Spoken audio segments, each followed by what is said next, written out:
And just like that, we're back, baby. Welcome back to the stream. It's time for Mothman 1966. Oh, I bothered to bring it down here, and I almost forgot. Hold on. We're gonna take off the Teddy Fresh. Shout out to Teddy Fresh. And we're gonna put on. Not that you can really see what it says. It's our Mothman official fan club hat here. All right, we'll put our headphones back on. So, a good evening. I hope you're still all out there. I hope you're still tuning in. And if you are, thank you very much. We're going to play Mothman 1966. This is something that's been on my list for a little while. I've been looking for a time to play it. And we're kind of between games right now. I promise Resident Evil 4 Remake is coming up soon. I recently finished Resident Evil 2 Remake. But in this interim, I wanted to play a couple one-off games, and I think this will be one. I think we're going to start and finish this tonight. It is obviously featuring a guy I'm a big fan of, one of my favorite cryptids, the Mothman. I feel like I've spent plenty of time on this channel talking about Mothman and cryptozoology, even on the last stream with Lake Juniper. And so I thought I'd try and sneak this in. It comes from, I think it's LCB Studios. Who are doing this series of pixel pulps, is what they're calling it, as you see in the top left there. I think this is almost borderline a visual novel. I know it has interactive elements in it. I know it's got choices that dictate where the story goes and things like that. And obviously it's got this very, very pixel retro art style as well. There's already part 2 is already out. It's called Lake Varney. So if you like this, we might play that pretty soon too. And I think part 3 is coming out this year. But this looked really promising. Look nice and spooky and might make for kind of a chill night, which I think is good because I'm in kind of a chill mood. I'm a little sleepy if I'm being honest with you. So I think it's about 2 hours long on average. And I don't think ours should be that much longer because I do usually take a much longer time with games, but I think this is going to be really on the rails. Or not. We'll see. So it's called Mothman 1966. I hope the audio balance still sounds good. It's not too noisy. It's a rager on the stream, but hold on. That's just Taylor. There's no rager tonight. No thanks. No thank you. Not tonight. Do you like pixels and pulps? As do I. So let's get both of them right now. Daddy-o. Mothman, 1966. Press anything to continue. We are Holt. Another prologue for us this evening. 3 red and 5 black in the discard pile. Of the 6 cards face up on the counter, 2 are red and 4 are black. So 5 red in all, and 9 black. You have no more moves. So you have to bet now.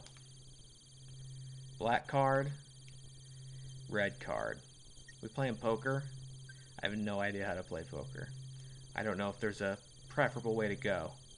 We'll go with the red card. With so many black cards drawn, it feels natural to choose red. Numbers should be on your side. Even though you've already chosen, you decide to stay away from the counter. You can't bear losing again. You think of your grandma, Elsie, trying to win at solitaire for over 60 years. I do hope you don't mind the sound of my voice, because this is gonna be a lot of me reading tonight, I think. You take a deep breath and keep sweeping. Elsie's been paralyzed from the waist down since she was 21. Your mom was only 2 months old. The winter Elsie taught you to play solitaire, your parents and sister had been dead for almost a year, and you'd already begun to forget their faces. Although you cook for her, do her laundry, bathe and even dress her, it still feels like she's the one taking care of you. You close your eyes and almost feel Elsie stroking your hair. You're 11 years old again, kneeling next to her bed, crying your heart out. What a delightful start.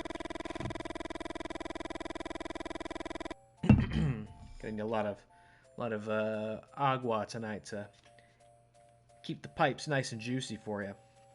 Suddenly the bell rings and you feel an invisible force trying to drag you into the present. Oh, this is fun. So it's got... I guess the aesthetic, would this be like sort of a DOS aesthetic we're looking at here? Is that where you'd place this in the retro art style?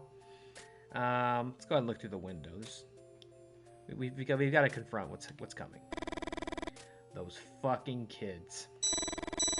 The first brat is followed by 2 more. Look at these Stranger Things bastards. They step on the hose and activate the bell for a second and a third time. You don't know what comes over you, but you yell some things at them that you're too ashamed to remember. You justify yourself thinking that they might be the ones who got into your garage that night and stole some parts of the replica machine gun you're building. You won't let anyone mess with your project. The wine and steam machine gun is the jewel of your collection. The kids yell at you, "Old freak," and laugh, sheltered by the distance. Deep down you know that it can't be them. How would they know which parts of the machine gun were worth stealing? Anyway, that guard dog's being brought over in a few days and you'll be able to stop worrying. Let's check that hose. You think about what someone told you at the bar, about replacing the hose with a thicker one so that it could only be activated by the weight of a car.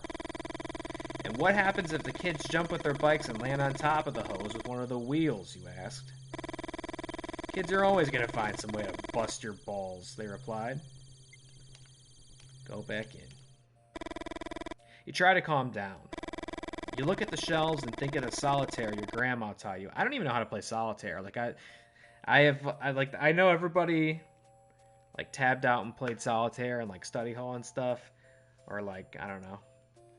That's some like grandpa activity right there. I would tab out and play with MS Paint, or Microsoft Sam was a big one for me. I thought Microsoft Sam was extraordinarily funny in study hall.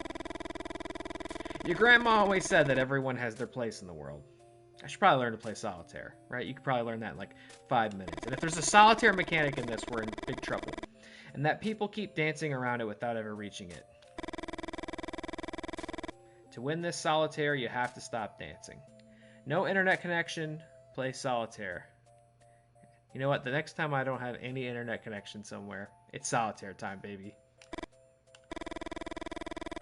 Or maybe that's the next stream. Is there a good solitaire game I could download on my PlayStation? You know that the chances of winning are incredibly low. Almost 0. You can't bring yourself to turn over the next card and decide to start sorting the shelves instead. There's probably like a good like waifu, like gotcha solitaire game. Just knowing some of the things I've seen in the PlayStation Store. Doing simple jobs builds up your self-confidence. It provides you some illusion of control. Oh, we're grabbing, baby. Let's see. We might as well start from the top and work our way down, I believe. A bottle or one of 2 boxes. Replace something from the upper shelf. What are we just doing mundane shop work? We'll replace it. We'll replace the can with another bottle. Okay, and then this can go up here. Let's check our shelves now. They look incredible. The shelves aren't sorted yet. Oh, we're actually going to do this, huh? Okay. Give me the can. I guess we want everything on the same shelf, huh? Give me the can. And then let's put it down here. Incredible. Put you up there. This part's probably about as interesting as watching you play solitaire, right?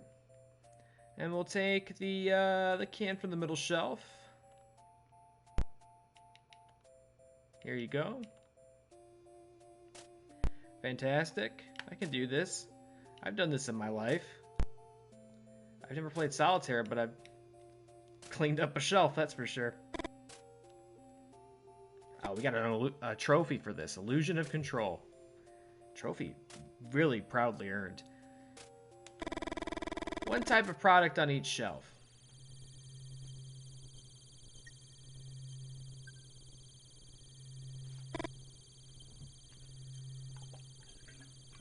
I think I know who these guys are. It's the MIBs. You scratch your head. This time, sorting out the shelves doesn't help. You feel the same urgency as before, and you can't think of anything else. Is the card going to be read? You need it to be read. Suddenly, the air seems heavy, and you find it a bit difficult to breathe. Ah! 3 men in black are staring at you. And not one of them is Will Smith or Tommy Lee Jones. Not even Chris Hemsworth or Tessa Thompson. That's right.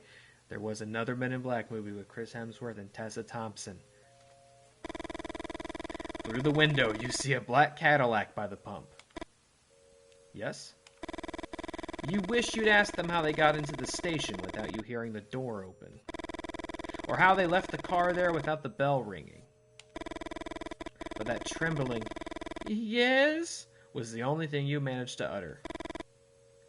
The moose. Haas? Uh-oh. There's things up in that corner. Maybe we have to move our camera. Should we move it? Maybe to the left?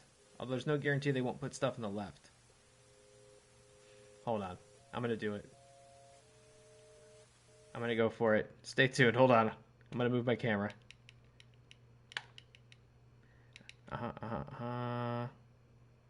Okay, I think I just have to go back in. If I just go back in, it'll ask me where I want to put it, right? Nope, it just put it right there. Hold on. I'm still here. Don't panic.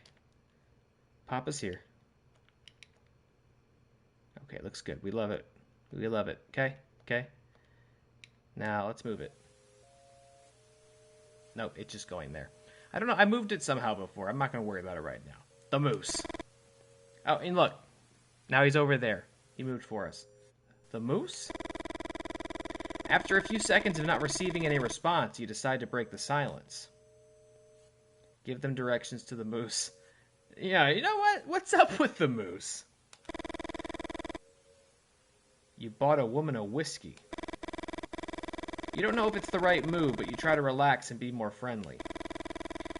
Do you know of a more effective way to socialize? You told her the dream about your grandma. A chill runs through your body. It's been a few weeks since that night.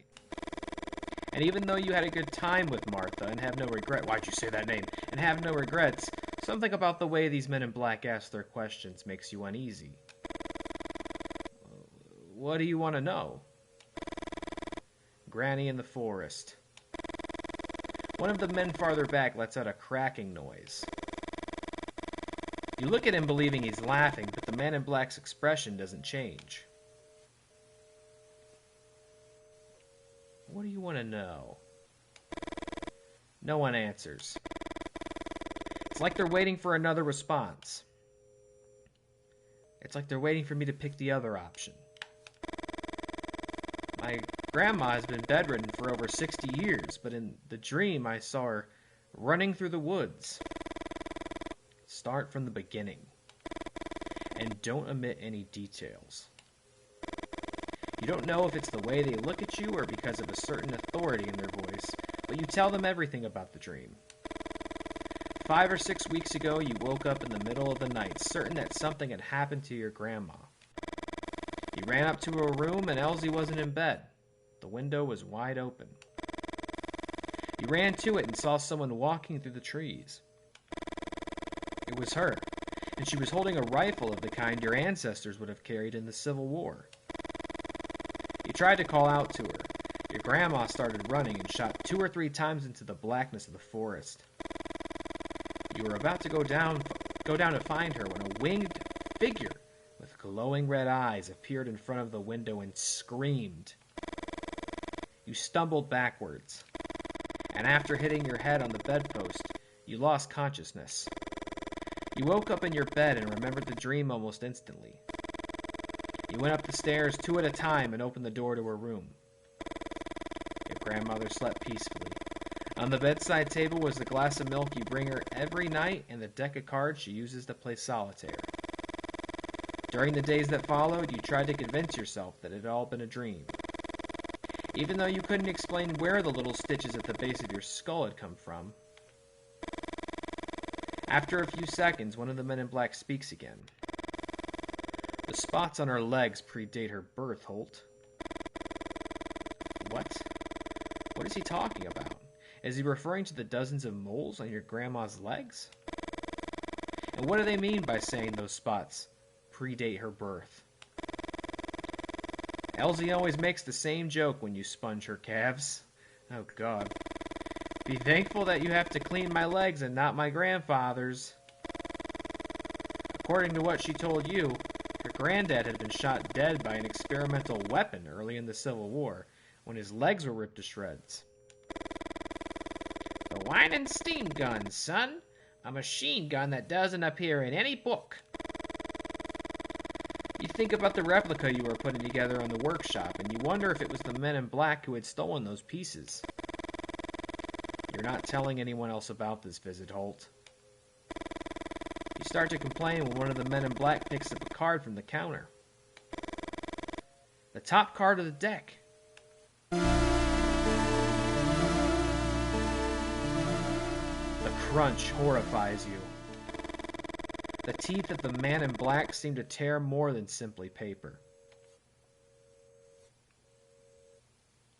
What a dick. Desperate, you throw yourself under the counter and look for the card. Your heart is pounding. And then, they were gone. You look out the window and you don't see the Cadillac. You walk to where the car was parked a few moments ago. You step on the hose, and the bell rings. What the fuck? Jack of diamonds. Red. I knew it. You think about the edge one of the men in black tore off, and you remember the noise he made when he chewed it. Was it a threat? A warning? You wonder if you should tell your grandma everything that happened or just keep your mouth shut and keep playing solitaire with a marked card. Oh, look at that. What a fade. What a dissolve.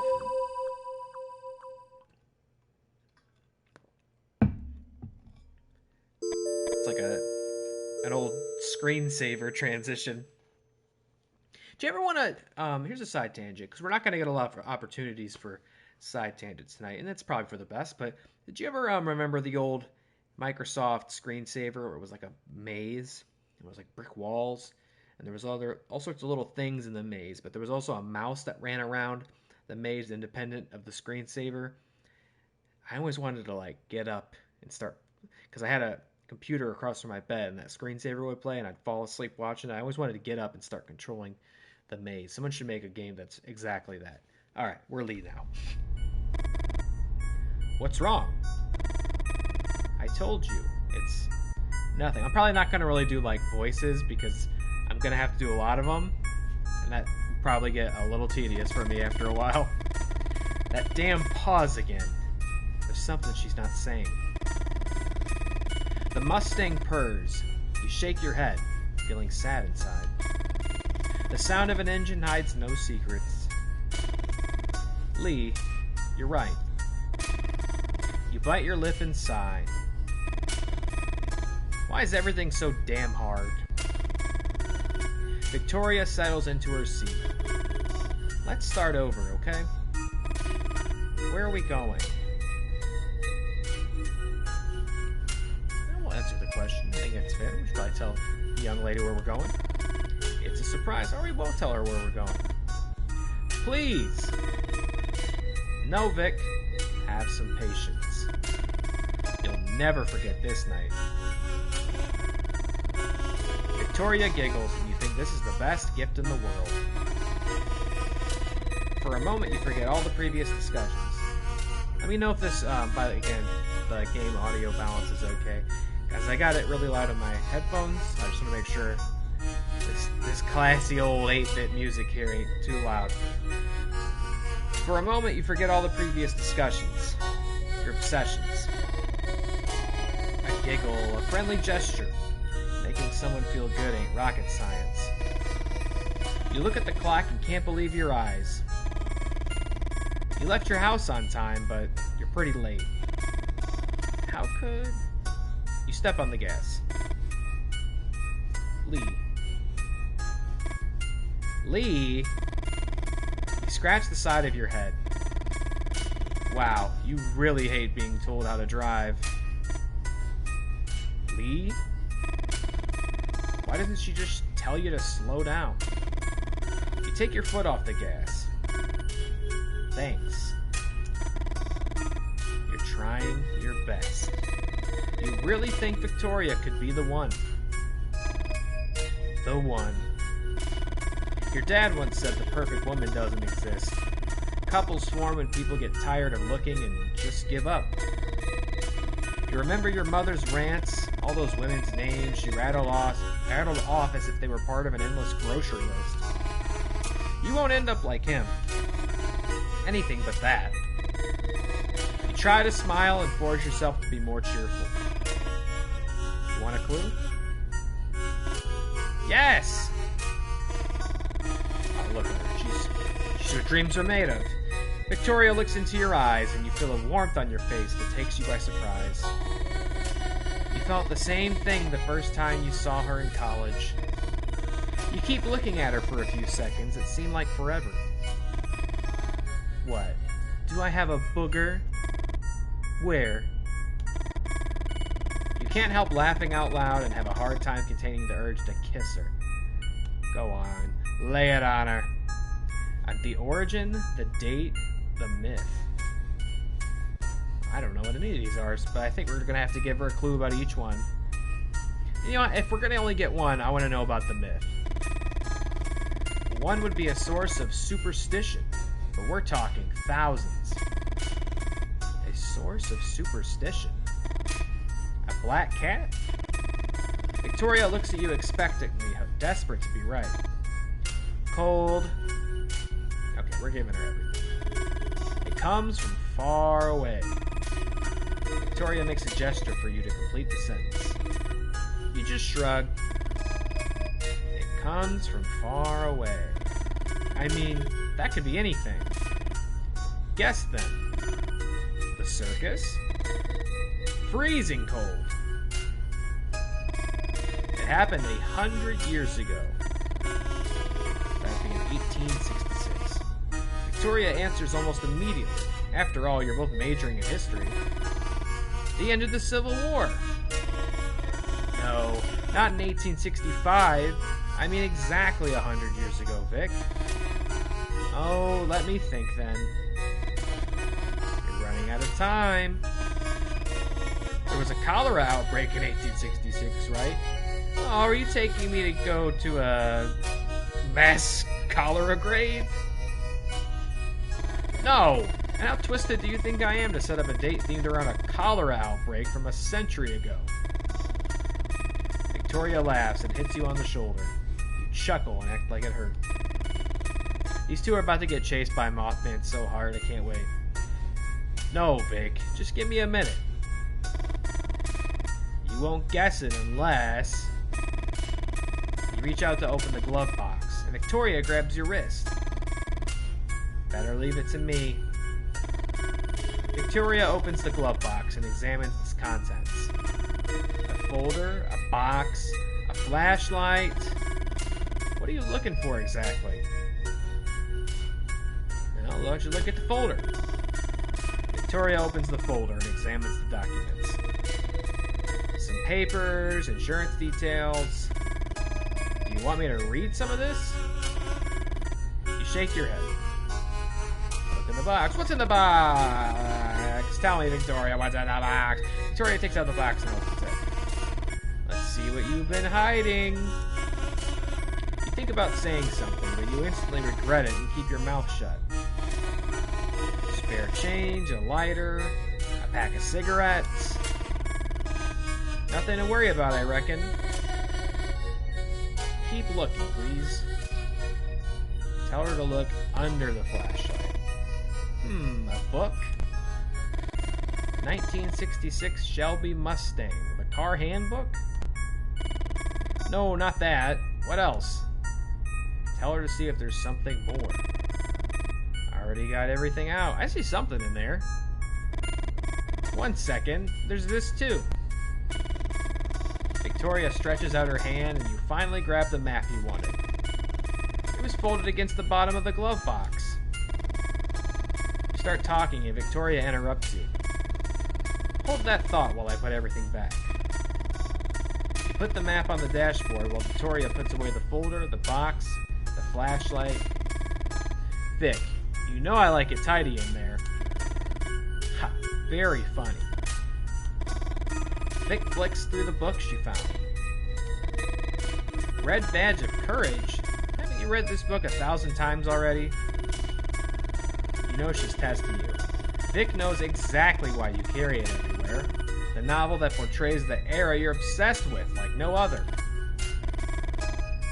What the hell is this? Suddenly you remember you're using the pencil sketch that Victoria drew of you in one of your classes as a bookmark. A sketch she begged you, with tears in her eyes, to destroy, and you swore you already had. Oh man, what a boner.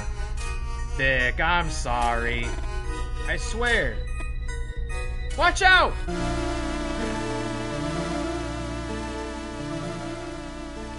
I love the big spooky pounding of the keys. You swerve to avoid a shape in the road. Victoria looks back. Lee? We almost ran that thing over.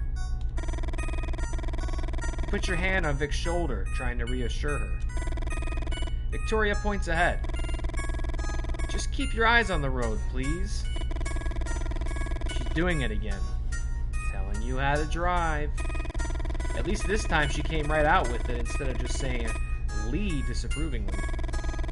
You try to control yourself, but it's hard. Not just this last thing, but the buildup of all the small gestures. You take the map and throw it on her lap. A game that I'm considering streaming once it releases will have a lot of reading also. Oh, what game do you consider? Instead of a tactical RPG, but it's got a lot of CRPG style narration. What you looking at streaming there, friendo? Victoria raises her arms in disbelief. The Leonids. Leonids? Victoria? We're going to have dinner watching the Leonids. Victoria says nothing. Forgive me for trying to arrange the perfect date. You try to keep silent, but you can't hold it in. A meteor shower. A phenomenon associated with the passage of the Temple-Tuttle Comet every 33 years. Leonids are shooting stars. Look at that. Adam in the chat just knowing what the fuck Leonids meant. You can't stump this guy. Scald against the Black Priory? I don't know that one. I'm familiar with it. But I'll watch you stream anything. That's a promise. I'll have to look that up though. I'm not familiar with that one. Victoria keeps staring ahead. In 1866, there was one of the most spectacular meteor showers ever recorded. I saw some lithographs in the library. Victoria doesn't even move. Everyone makes a wish on the shooting star. Imagine how many wishes you can make with thousands of stars shooting through the sky. Victoria settles in her seat. You know what, Lee? Shut up! You've never heard that tone before from her. Just keep quiet until we reach... She pauses as she examines the map you threw on her lap. Holt Station? You feel your heart pounding. You feel your heart pounding. Your hands are shaking, knees weak, arms sweaty. That's what she wants? For you to keep quiet? For you not to say a goddamn word? Your hands grip the wheel tight. All the preparations you made for tonight. Your friend Freddie had worked out the ideal place to see them all in their splendor. Away from the city lights, all in their splendor. And when you noticed Holt Station was inside the area, you didn't hesitate. But now Vic had ruined it. to ruin it much more. What the fuck? Something hits the Mustang's antenna. Oh, it's a bat. What the hell is that? Stop, Lee. Stop! Okay, we'll stop the car. You slam on the brakes. Instinctively, you put a hand in front of Victoria to keep her from hitting the windshield. Yes, Father. I will become a... You get out of the car and find a dead bat in front of the headlights. The animal had hit the antenna and somehow got entangled. You can't believe it. What are the odds of something like this happening? Don't bats have some advanced echolocation system, like a submarine sonar?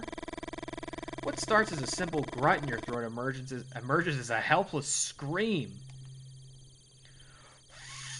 Fuck! Imagine how bad it would peak the mic if I just...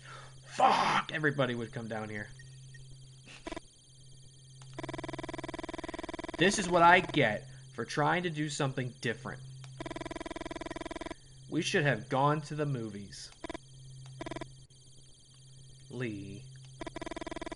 Vic's whispering. That ain't a Mothman. It doesn't take long to see why. It's a chupacabra. Over there. The coyote is watching you from where the dark of the forest meets the light of the moon. Vic, we got this. It's not interested in us. You point to the dead bat. They're scavengers.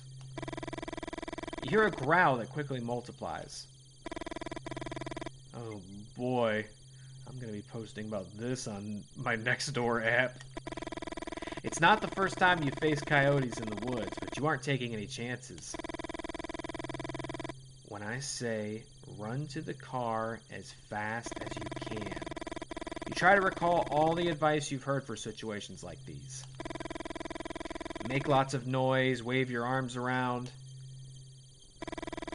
One of the coyotes in front of you approaches. I do think they're they're pretty skittish animals, right? Like yell and gesture typically probably wouldn't be a bad idea, but these seem like particularly rabid coyotes, and they are surrounding us, so I don't think they're going to be intimidated. Let's go ahead and run to the car. Now! Uh-oh! The coyote closest to you leaps forward with a savage bite. Encouraged by your screams, the rest of the coyotes soon... Oh, fuck, we died? Oh, shit! Oh, no! I didn't know that was on the table. I didn't know. Guess I should have trusted my instincts there, partner. I didn't realize we... Oh, my goodness. Let's retry. I appreciate that we could retry. Let's go ahead and let's try the other one. Oh, no. Yell at one of the coyotes on this side of the car. Yell at one of the coyotes... I think we'll probably want to yell at one of them on this side of the car. Oh, wow. Left. Well, the left... Okay, if I'm standing where he's standing, the one on the right is closest. Get away from me. Oh, wow, it's like turn-based yelling. Another coyote advances. You look into its watery, bloodshot eyes. Get out of here. On this side of the car. In the center. I wonder if maybe I should go to the car once they're all far away. This one's on the left. Get out of here! Hey! Shit. 3 coyotes advance at once. Yelling or waving your arms around won't be enough this time. Well, I'm gonna bang on the hood. The trick seems to work and all the coyotes back down. No coyote advanced this time. It's your chance to go on the offensive. No, let's run to the car. Now! Oh no! We had to retry again! Oh, we gotta do this whole song and dance. Alright, the one on the left. Get out of here!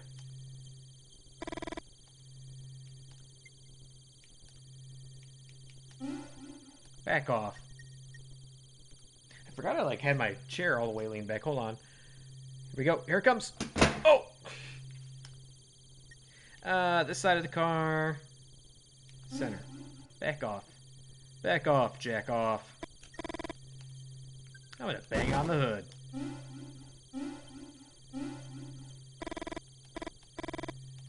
And this time, I'm gonna throw a rock at him. I find 4 stones. You pick them up. Oh, we gotta throw them. Okay. Well, I think we'd want to probably prioritize throwing them at these guys. Let's throw one in the middle, so maybe the 2 adjacent ones will get spooked as well. See, that did a good job. One closest to it also retreated. And that means we can get rid of this one pretty easily. See you later. And we have enough stones for the other ones, too.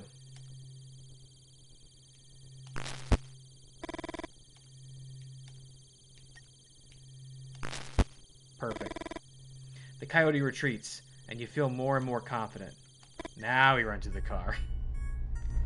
No problem. First try. They hunt in packs. Trophy earned. You get in the car and close the doors. Victoria starts laughing. Although you know the reaction is more adrenaline than anything else, you start laughing too, and then kiss her. Aw. You start up the car and the V8 roars into life. You resume the trip. After a few wordless minutes, you suddenly remember something. Holt, Vic. We're going to Holt's gas station. Victoria starts whistling. The doubts, the fears, everything seems a bit ridiculous now. You think about the plans you made for tonight and smile.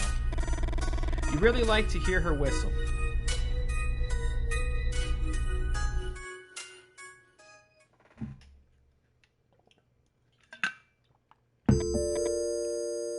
Oh, and now we're Victoria.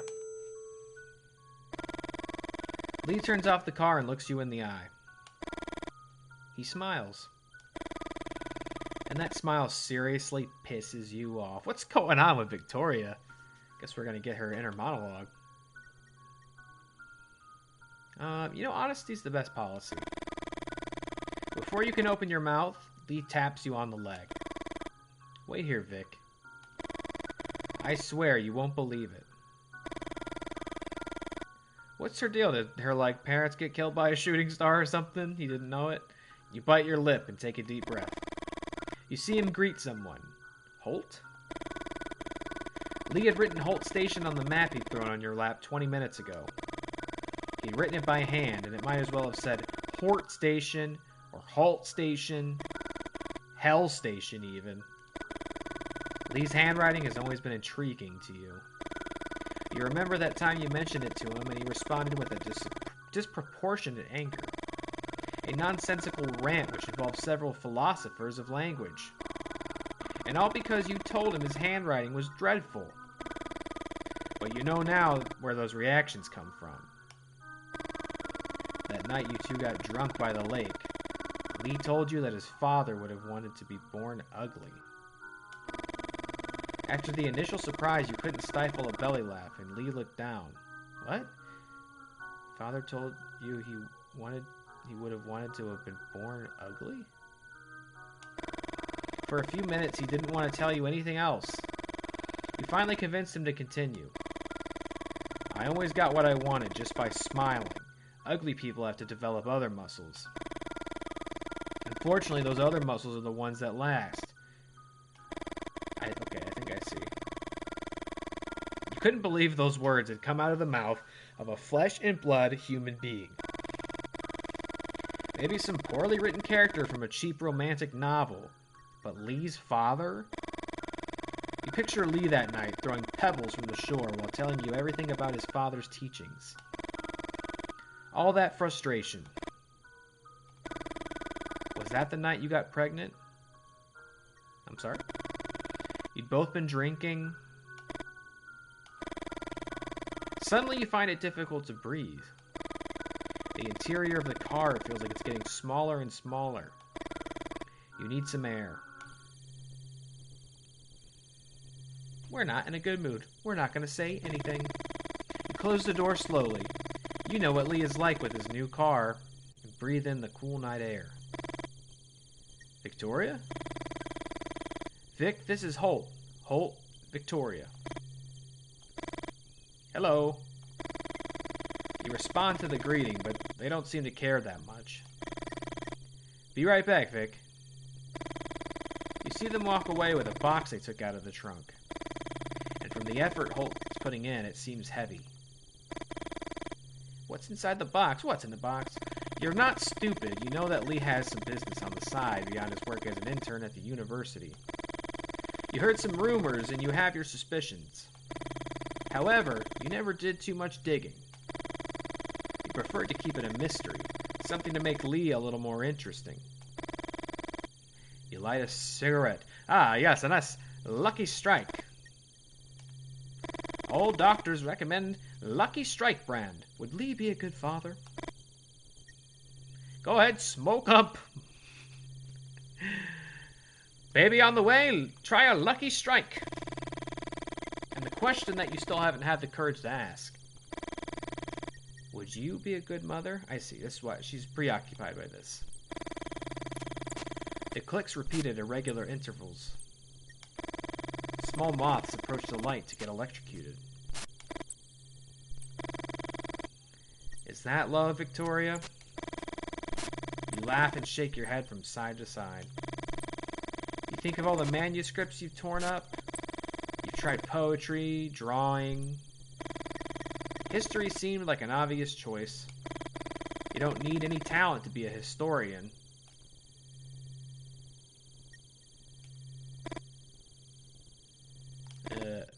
Hello, stranger.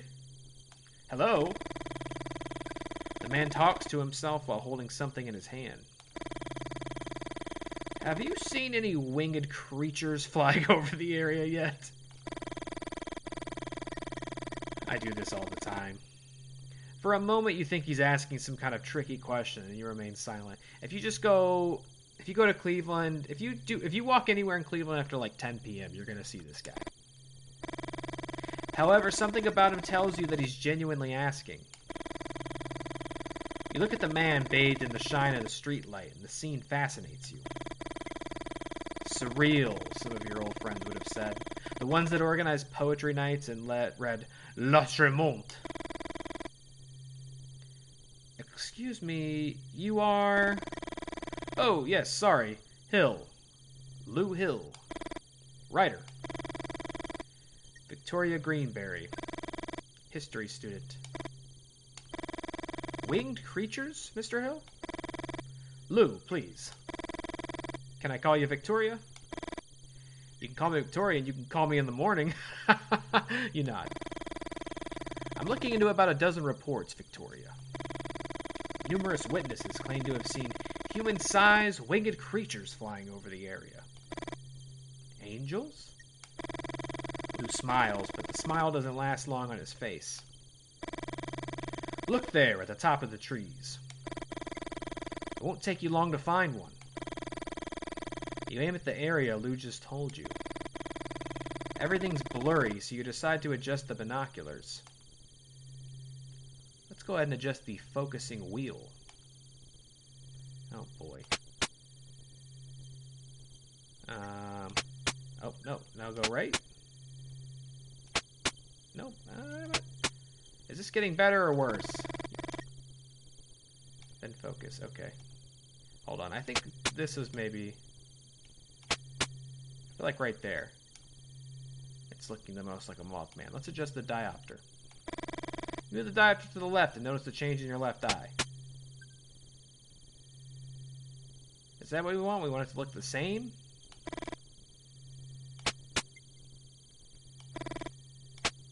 Oh, it's looking like a Mothman.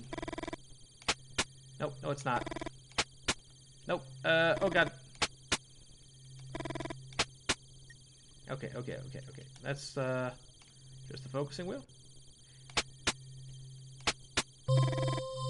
What the? First sighting, trophy earned. It was just a second, but you think you saw something up there. Was it suggestion? I don't think they're angels, Victoria. But before I tell you my theory, I need your help. Could you draw in this notebook what you just saw? Yes. Oh, he loves that answer. Look at him. He looks like old Buddy Holly. Or perhaps Rivers Cuomo. At any other time, you'd have refused with some witty comment. But there's something about Lou Hill that invites you to play along. You wonder if the fact that he presented himself as a writer had something to do with it. But you got to start with... I think you got to start with the head. I know Adam's the artist in this chat. I don't know how he feels about that. But you got to start with the head. Oh, a little owl head, a huge owl head, or an alien-like head. Let's go with a huge owl head. Very good. Draw the body. Small round body with chicken wings. Wide chest with short arms and wings. Human chest with huge wings. We're kind of cheating here. I think we already know what we're trying to create here. Let's see. Weird bird-like legs. Thin insect-like legs. Wide hips and short legs. I don't know. Maybe weird bird-like legs? That looks terrific. Here you go. Before giving it back, you write some notes further describing what you saw. Lou hadn't asked for them, but somehow they make you feel less anxious. You never felt confident about your work. Lou looks at the notebook for a few seconds that feel too long. You think about that time you showed your sketches to your art teacher and how he embarrassed you in front of the rest of the class. Motherfucker. What? Sorry. I was talking to myself. You can't help but blush. Victoria! For once, you're glad to hear Lee's voice. Jeez, she really kind of resents this kid. I don't know about these two. All good? Although he seems to be talking to you, Lee keeps staring at Lou. Lou Hill, writer. Lou holds out his hand. Lee Miller, historian. Lee walks over and puts his arms around you, his back to Lou. You know he must have been annoyed that Lou introduced himself as a writer. Although it's hard for you to admit it, you like to be hugged, don't we all? Isn't that all we want in the end? You feel safe. You think you would also feel safe in your grandmother's arms or in the arms of any of the other strong women in your family. But the heat of Lee's body, the hardness of his muscles, you remember all those biologist arguments you hate so much and you can't help but smile. It's like you're cheating when nobody's looking. Come on, Vic. Let's see the surprise. Close your eyes. We're just going to be that spiteful. Don't close your eyes. No, we're going to close our eyes. Never mind the winged monstrosity we just saw. You close your eyes and let Lee guide you. Now open them. He's cheesing. Oh, he put down a little blanket and a plant. A little picnic table. So, what do you think? A romantic dinner for two under the same meteor shower that amazed our ancestors. It's pretty good, I gotta say, Lee. I think it's pretty good. You instinctively put your hand to your belly, and when you realize it, you quickly put it in your pocket. You look at the dog tied to the post. Better start looking away. The dog growls into the dark. Or?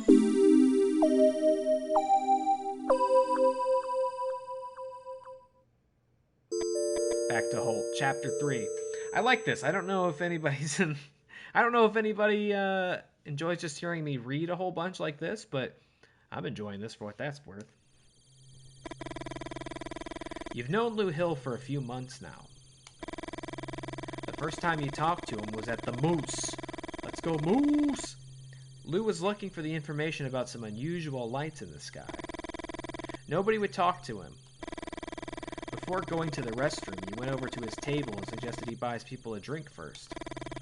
When you got back, Lou was already talking to Rick and Stella, their tongues sufficiently loosened. Lou raised his glass in your direction and smiled. Although it wasn't you who gave him the nickname, you still feel a little guilty. Since that night, most locals refer to him as Lou Refill Hill. What do you recall about the encounter with these men in black? You smile. What does he mean? It'd only been a week. You think about how to answer. You know Lou. He loves asking questions. So you're going to tell him one thing and one thing only. No follow-up questions. Your grandma's legs. One of them bit a card. Let's tell him about the dream about our grandma. The men in black seem interested in the dream I had about my grandma. Lou listens carefully. You talk about the dream, omitting some details. You don't tell him anything about the stitches in your head. You know if you did, he'd keep asking questions all night. Lou remains pensive. Before he even opens his mouth, you try to change the subject. Red or black? What? The card. Red. You turn over the card. It's red. Good. It's the solitaire my grandma taught me. No one could ever win it. Lou suddenly seems interested. And how do you play it? Yeah, how do you play it? Rules are simple. But winning? There's a reason why it's called the Impossible Solitaire. Well, if it's anything like the Impossible Whopper, sign me up. Let me show you. Oh, dear God. Oh, no. Oh, no, we don't have time for this. The objective is to move every card from the board to the discard pile. You can move any card whose rank is one higher or one lower than the topmost card in the discard pile. So let's say there's a 5 in the discard pile. You can either place a 4 or a 6 on top of it. And remember that if there's a K in the discard pile, you can place an A. A comes after K, and the opposite is also true. So, 28 cards to move. Seems easy enough, right?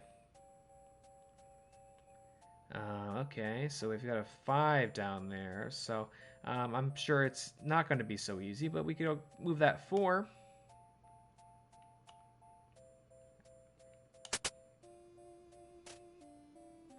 Okay, we could then move... I'm not thinking about this too hard. I'm just kind of going for it. We could then move the 3. Oh, but there's 2 3s. So we're going to have to move... Well, we could just take this. And then we're going to have to take that 2.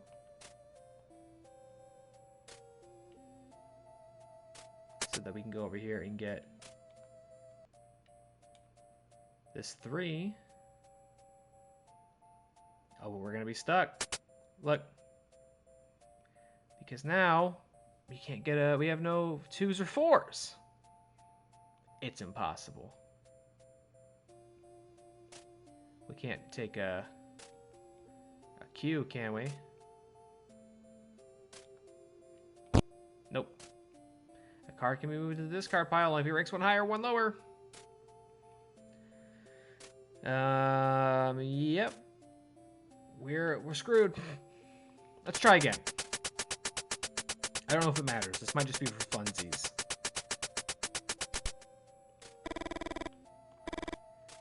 Okay, we've got a 9. So logically... Oh yeah, we can turn over one from the draw pile. Why didn't I? Because I forgot I could. Okay, thank you. It's a 9, so we're going to select...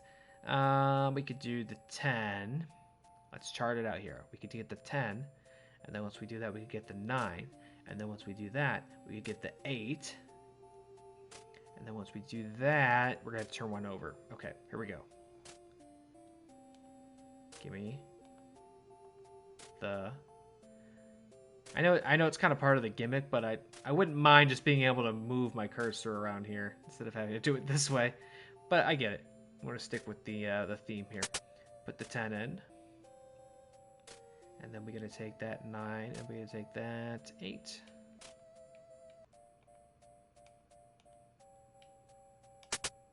And then we're going to take this. And then we're going to have to turn 1 over. When you're stuck, you can turn over a card from the stock to the discard pile. But to turn it over, you need to make a bet first. Black or red. Which one's it going to be? Lose the bet, and you lose the game. The son of a bitch is almost unwinnable. I think black. Nice. Okay, it's an 8. So we could take... I don't think we could take anything, can we? Not the 6. No, we can't take any of these. Ooh, what you think? I'm going to say red this time. Variety's a spice of life. Beautiful. Okay, so now we've got a queen. So by the game's rules, we can take a 2. Am I understanding this correct? Nope. Can we take, what can we take? The example he gave was concerning a king and an ace. So how does that translate to the other suites? Can't just take another one, can we? No. Or are these dead ends? Like, is the queen a dead end in this game and you have to turn over another card?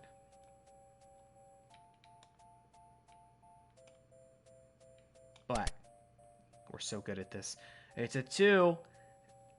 We can take a 3. Nope.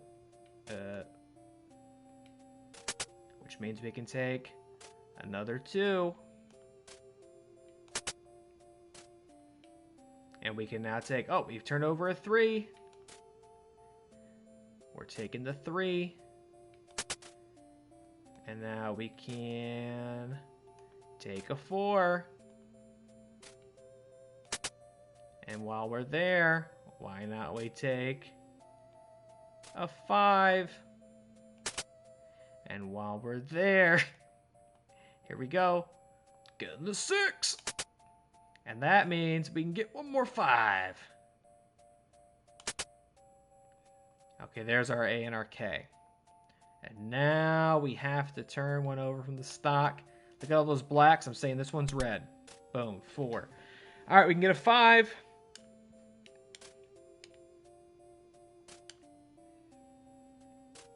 Or would we, yeah, so hold on. If we've got a 5, we move a 5 there.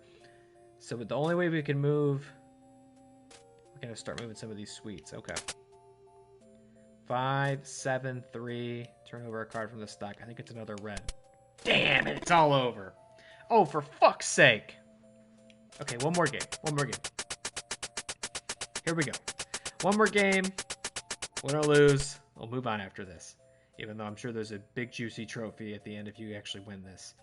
Okay, we've got a 5. What have we got up top? We could take that 4.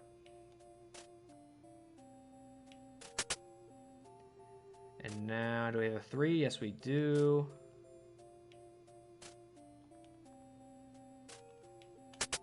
And that means we can take a 2.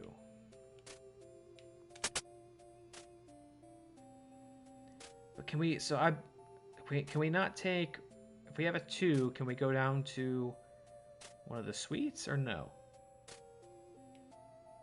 Let me try that out. Am I understand? Nope, that's not what I meant. So like A and K are interchangeable. So like, what if I take this A? And now I could take a K. And do I have any other A's? I don't. So now we've got But we can go back up to 2. No, we can't. Yes, we can? Let's try. Make sure I'm understanding correctly. Nope. Okay, did I goof this up? We need an A? I don't know. We're going to turn one over. Q and J? We can go Q and J now? So if I go... Doesn't like that. Let's try Q. Nope. Sorry. Wrong button. Okay, it does like that. So Q and J would be interchangeable now, I think. Right? We can take the J? We can. Beautiful. And now... Would this work or no? No. Okay, now we have to... Or we can go to the 2 now. Right. Right? Wrong. Can't take the 2. Okay. We have to flip one over now, I think. I'm going to go black. Red. Oh, for fuck's sake. Okay, one more. We're starting to really get it. 10, I could have done the 10. Okay. Okay, here we go.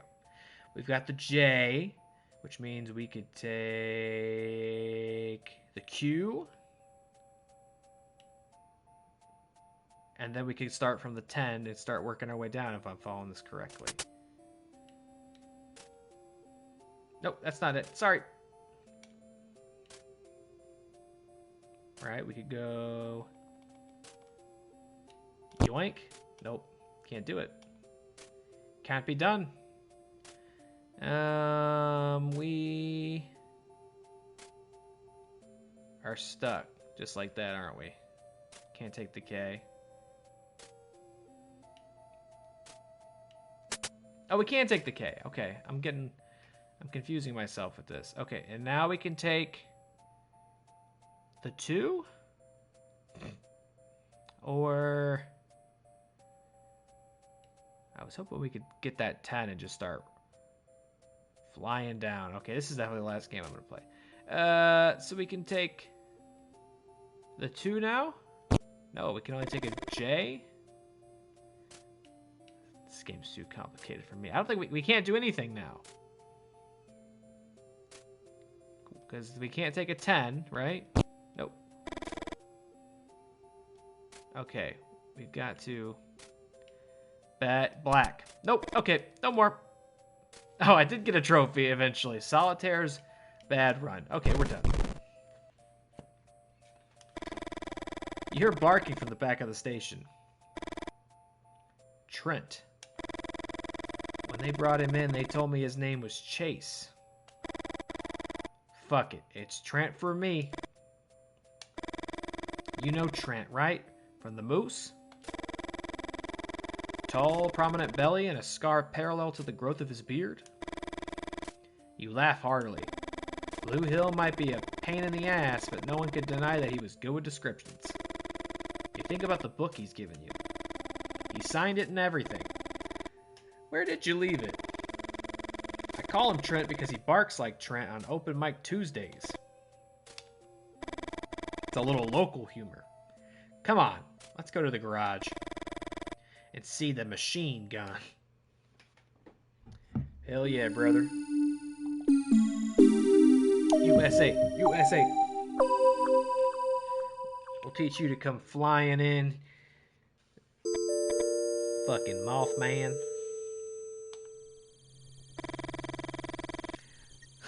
She's so vindictive. So is this his idea of a special date?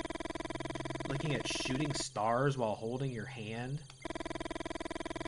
What a douche. Telling you his plans for the end of the semester? You can't stop thinking about the raw strength of the hug from a minute ago. Or how he scared the coyotes away by yelling and throwing stones at them, knowing exactly what to do, not running like a coward to the car, resulting in your very untimely young death and subsequent mauling. You think about your friend May, all those dark fantasies she told you about. Ooh, go into detail, Vic. But holding hands like this, smiling and talking and looking into each other's eyes? Feels like giving up, doesn't it? You know you're to blame, too. Are you playing the perfect girlfriend role? Don't you make eyes at him? Don't you say love whenever you call him? So is this it, Victoria? Is this what you want for the rest of your life? Why don't you make up your mind just for once? You think of May again, of those women she claimed to know who could solve your situation using a coat hanger. Jesus. You wouldn't be the first or the last. Or you could just get mauled by a canine. I hear that's been happening. The dog barks like a maniac, and you appreciate the distraction. A mixture of guilt, anguish, and apathy takes over you. And now what? Why is he looking at you like that? Why doesn't he say anything? Has he asked you a question? Let's ask him to repeat the question. I said if you're excited about the doors. Yeah, I love Jim Morrison. Of course you are excited. The doors, Victoria. You love Jim Morrison. Freddie told me they're about to release their first album, and it seems they'll be playing in New York. Are we going to see them live again, then?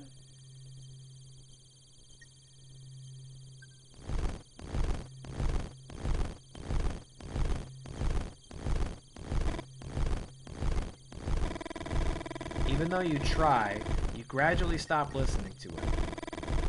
Hesitancy returns and all those questions. And the fucking dog won't stop barking. What had been a distraction is now driving you crazy. What the hell is wrong with him?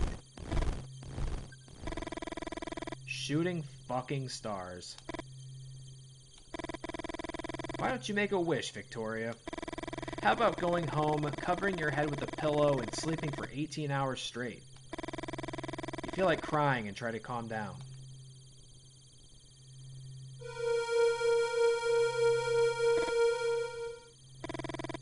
Those eyes. That creature you thought you saw in the treetops with loose binoculars. Had it been real? Not just your imagination?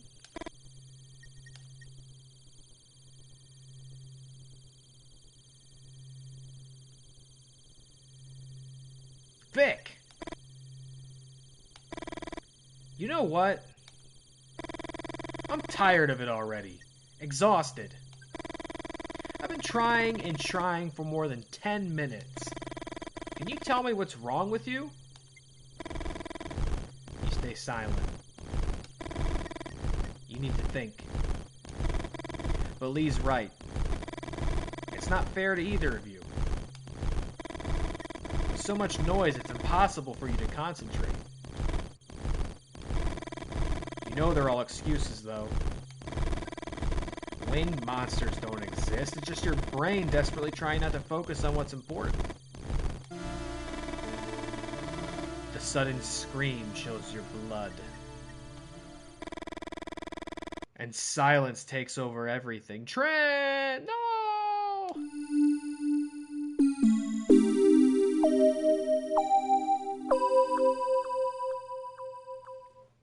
No! We loved him so much. He was just being a good boy. Halt! Have you met Lee? Tall guy with the blonde girl? He made 0 graphic copies of some docs I've used to assemble this beauty. What? That's the gun?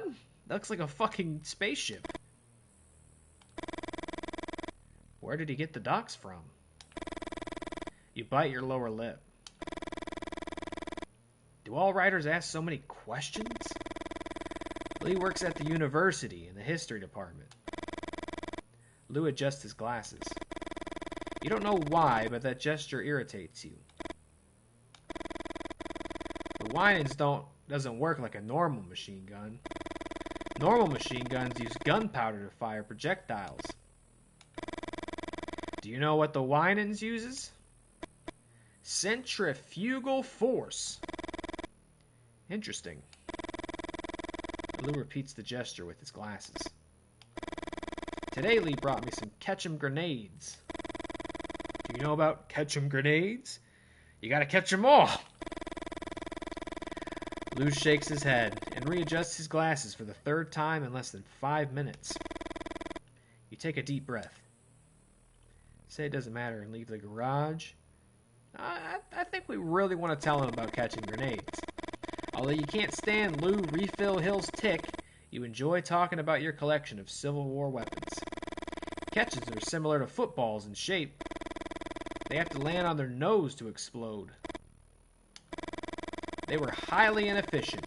In Port Hudson, for example, the Confederates used sheets to catch them without exploding, and then threw them back at Union soldiers. Lou was about to say something when you hear a scream that makes your blood run cold. You grab the shotgun without thinking twice. It's coming from the back. Come on! You don't have a good feeling about it. Something's not right.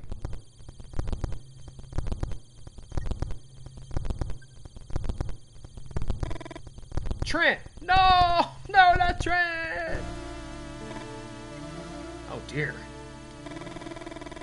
Although it feels like a dream, somehow you know. The creature is real. Your dog's suffering is real. And there will be no waking up from this. Shoot the creature, run to Trent. I'm kind of afraid we'll hit him. Maybe if we run, it'll drop him. You hear the muffled moans of your dog, and the fury blinds you. You drop the shotgun and grab onto the chain. Son of a bitch is gonna strangle Trent. I don't know if we want to pull. I don't know. Everybody help out. It's a group effort. I don't know if we want to get into a game of tug of war here. Before they arrive, you feel the pull. No, Trent! The floor disappears under your feet. No, we're holding on. I'm about letting go. Although you manage to hold on for a few minutes, you finally let go and fall into the thick of the forest. No! Hold! Tree branches penetrate your body and you die before reaching the ground. I want to retry. Halt! You know you should hit the floor soon. Don't move. I wonder what happened if we had fired the gun. Would we have hit Trent? That's what I was afraid of. Listen to Vic, Holt. Her sister's a nurse. No bones seem to be broken. My dog. My dog! It's good old Sami Zayn. My dog. Victoria and Lee help you to your feet. Lou doesn't take his eyes off the winged creature for a single second. He let go. He just let go. What? 1 second. I know where your dog is, Holt. Wait a minute. Got something in the car. Let's go. A gift from Freddy. Cool, right? He's got a piece there. You try to get up, but you feel dizzy and stumble. Victoria gives Lee a disapproving look and helps you keep your balance. Follow me. Thanks. You would have liked to smile at her. After all, Victoria just wants to help. But I can do it by myself. You get your rifle and walk with the rest into the blackness of the forest. We should go in. That direction. No. I think we should go that way. Lee. Now what? The place where Trent fell. I've calculated it by projecting the point where the creature dropped it on this map. You've calculated? You've calculated, you say? Weren't you a writer? Lou, don't mind him. Do what you want. Constantly checking the map, Lou leads the group on. we should be close. There! Your heart is pounding. Please. Compress his chest. Use both hands, just like that. How curious. Did you know that the cardiopulmonary resuscitation procedure was discovered by Dr. Knickerbocker while he was trying to save a dog? As he speaks, Lou carefully examines the tops of the trees. It was at Johns Hopkins University. Victoria rests her hands on yours and moves her head from side to side. Stop pressing, and a few tears roll down your cheek. The interesting thing is what happened to the dog afterwards. Let him cook. Shut it, Lou! Lou adjusts his glasses. You look at Victoria. You were too afraid your voice would break to say thank you. Why did you run when it had Trent by the neck? Why didn't you try to blow its brains out? Hey, give me a break. I would have hit the dog. Although now I do wonder if it would have saved it. Deep down, you know that's just the guilt talking. And that maybe there was nothing you could have done differently to save him. Lee. Have you seen Lee? You stand up and look around. Lee's gone. Where did he go?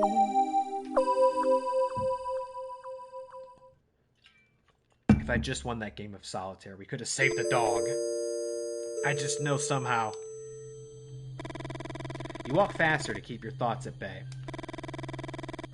What the hell is wrong with her? Why does she even listen to him? Writer, says the fucker.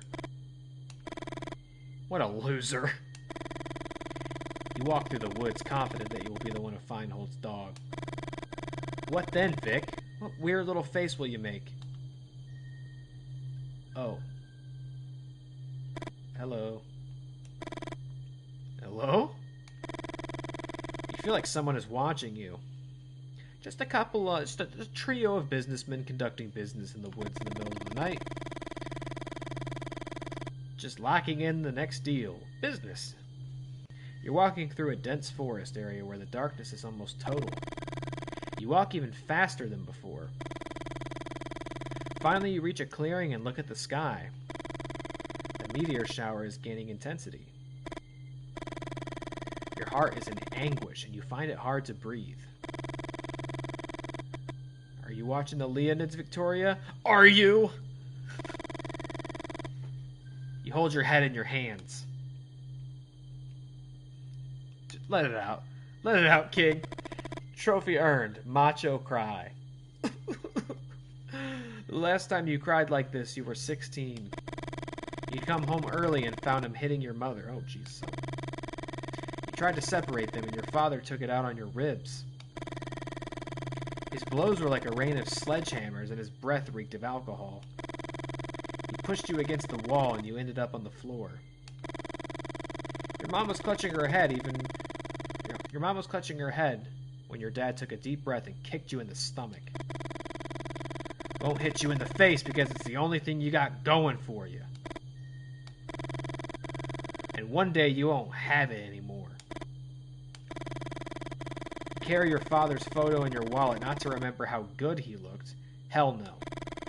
Whenever the pain was too much, you'd scratch his entire face until his features blended with the cuts in the paper. What the? You seem to hear something. A kind of rumor. You think of the noise hands make when they shake the dust off an old volume. A river? You try to think about the map you've got in the car. You can't remember seeing a river here. Further west, sure, but here? As you get closer, you hear it more clearly. You feel a kind of calm. Not peace, but numbness.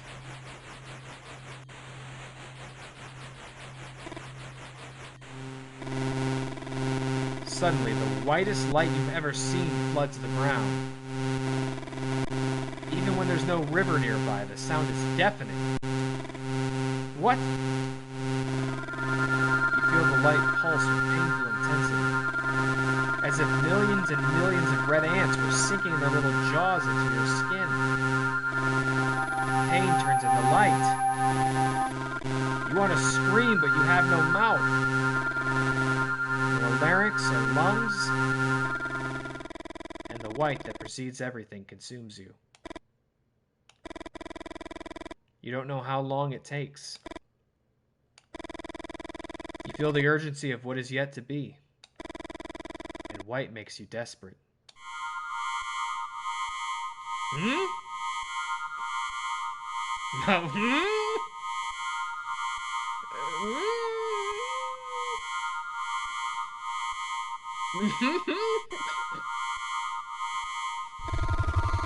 You feel the white light leaving your body. And you hear your own voice screaming at the top of your lungs.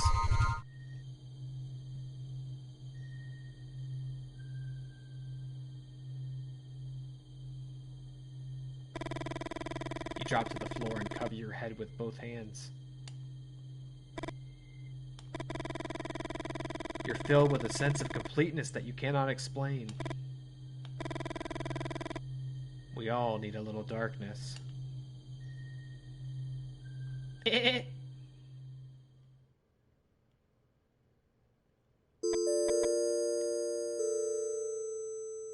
was underneath. He was the real goat the whole time. Lee! Where's that idiot? Calm down, Victoria. Lee knows how to take care of himself. Holt's right. Lee's gonna show up eventually. Did you know that he chased away a pack of coyotes with screams, some stones, and a blow on the hood of his car? Lou smiles. You wonder if it's authentic or a calculated gesture to show some empathy. Holt? What? What's your business with Lee? Holt looks at you for a few seconds before answering. You think of one of the computers at the campus, the IBM 7040. You know what it's called because you once wrote a poem with that in the title. Holt is like that computer. From the outside, it's impossible to tell what it's evaluating before giving you an answer. I shouldn't tell you anything. Holt lowers his voice. But you shut Lou up back there. And I'm gonna make an exception. Trophy earned, no secrets.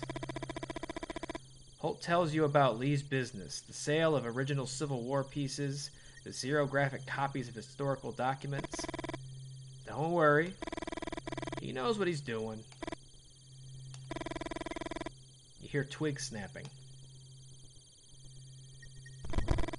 Who's there? Grandma? It's me! It really is Grandma. The sight of Holt's grandmother holding an old rifle mesmerizes you. The whole thing looks like an image from some wife painting. A wet dream for almost any of your classmates. Wow. An image that not only defies gender stereotypes, but also demolishes social constructs like that of Grandma in classic stories. Incredible. What a wet dream we are feasting our eyes upon here. Oh, the expression on Holt's grandmother's face changes. Her features soften. My legs. Grandma's getting a voice. Grandma. Holt picks up his grandma and helps her sit against a tree trunk. He looks at his dog's corpse and beckons you to come closer. I need to bury Trent before carrying on. You nod your head. How do you feel, ma'am? Confused. Here, Victoria. You didn't hear him approach. You grabbed the handkerchief without thinking twice. A strange feeling runs through your body. Shouldn't you have at least considered some other option? Clean up her legs. You rub the handkerchief against her calves and gradually remove the mud stains. Scrub harder. Alright, Granny. I was probably your age when I stopped feeling my legs. Holt's grandmother sighs and closes her eyes. Have you ever seen so many moles together? Lou speaks almost in whispers. You wonder why. Let's go. Lou picks up the old rifle and examines it briefly. He's having a hell of a day. Holt looks at you with an expression you can't quite make out. Are you okay? No, you're not okay. But what are you going to tell him? That you're pregnant? That your boyfriend is missing? That winged creatures out of old pulp magazines are apparently more than just fiction? You walk for a while in silence. What was... Try to think of something else, Victoria. A few minutes ago, you all started hearing the screams. Noticing sudden movements in the treetops. We're almost there. Oh, brother. You find it hard to believe what you're seeing. Why are all these creatures flying over the gas station? Interesting. Holt punches Lou in the shoulder. What? Interesting? Did you find it interesting what they did to Trent? We're not one of your cheap books, Lou. A sudden silence befalls the group. Let's suggest a plan. Listen. No, you just cover me. You close your fist tightly, trying to exercise the impotence you feel. Was it that hard for him to hear what you had to say? You shake your head from side to side. What's even the plan? Running with his grandma in his arms? Why does he have to be the hero? Holt! The shriek chills your blood. Fuck! Lou looks at you as if waiting for something. How many bullets in your rifle? 3. Hope it's enough. Oh no, we gotta do this again, don't we? Holt and Elsie are halfway to the gas station. 2 winged creatures on the street lamps. The light, Victoria. These creatures seek the light. Tell Lou to take aim. Yeah, I think we need to take aim. Aim for the lamp on the left. So is that them in the middle? Okay, we're down here. So we should aim... I wonder if we're not shooting the Mothman as much as we're just shooting out the lamps. Let's do the closest on the right. That should be easy to hit. 3, 2, 1. Sayonara, sucker. 2 bullets left. Oh no, one of them's gonna fly over there, isn't it?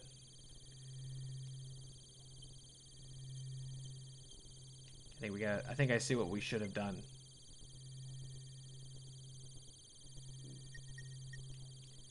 Because we'll get all these, but one's going to fly all the way to the left. So we probably should have shot the one on the left. Well, no, that's still would have left one there. Okay, let's just see what happens. Aim for the lamp on the left. Farthest lamp on the right.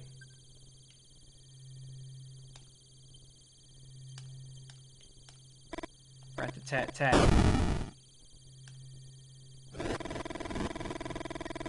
He's out of here. He's on the furthest pole. Okay, we want to... Can't have it both ways. I guess we'll just take the one on the right. Oh, wait. So go for the center lamp on the right.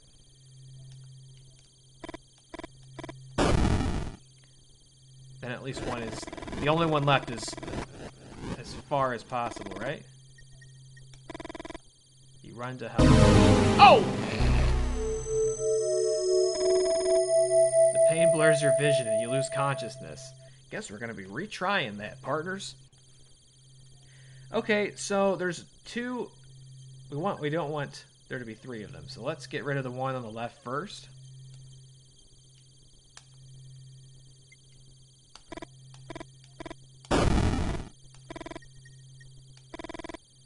Oh, he missed. Oh, dear. Let's just run to him. We gotta start over. Okay, hold on. So he can't hit that one? Okay, so... We don't want there to be too many Mothmen here. So let's do the center lamp on the right.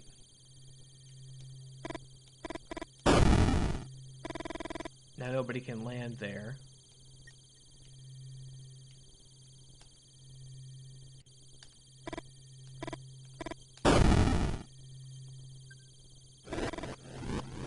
Now he goes over there. I think we're gonna end up with like the same...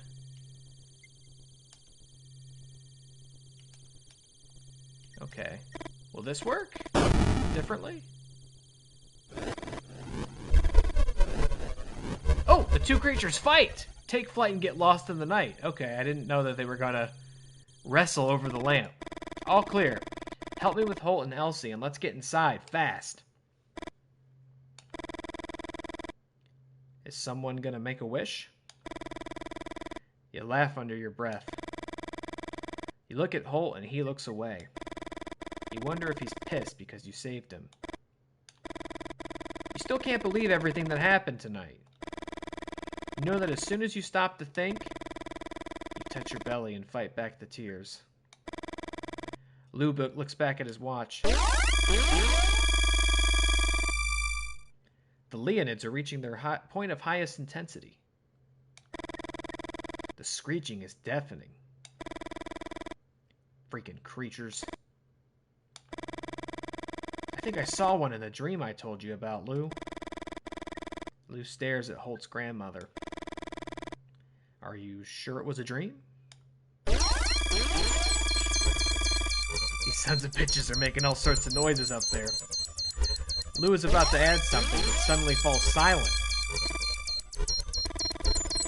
You approach the window and rest your hand on the glass. You can't stop looking at their dance. Oh, they're dancing. Before meeting Lee, you'd had some experiences in college. Experiences by which you sought to open the doors of your perception. This is premium Mothman's content. I'm glad to hear it. Lee doesn't know, and you don't know how he would react if he found out. But the strange dance of these creatures in the sky beats anything you experienced while tripping.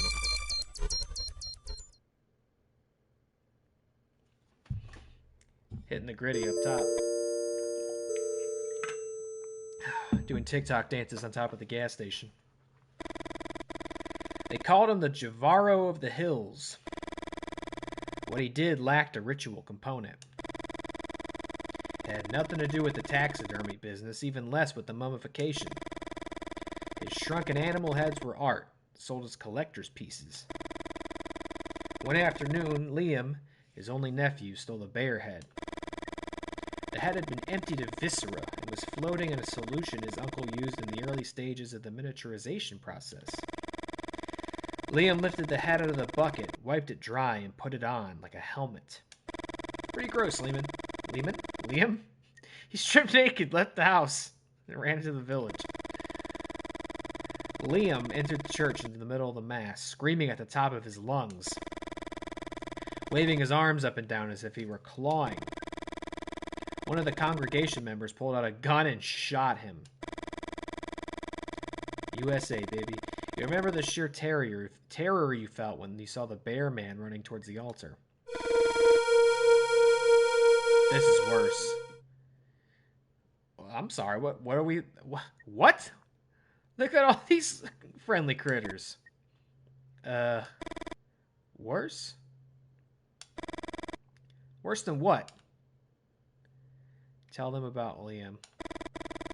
You tell him the story of Liam and his uncle, the Javaro of the Hills. Somehow you feel safe telling them stories from the past.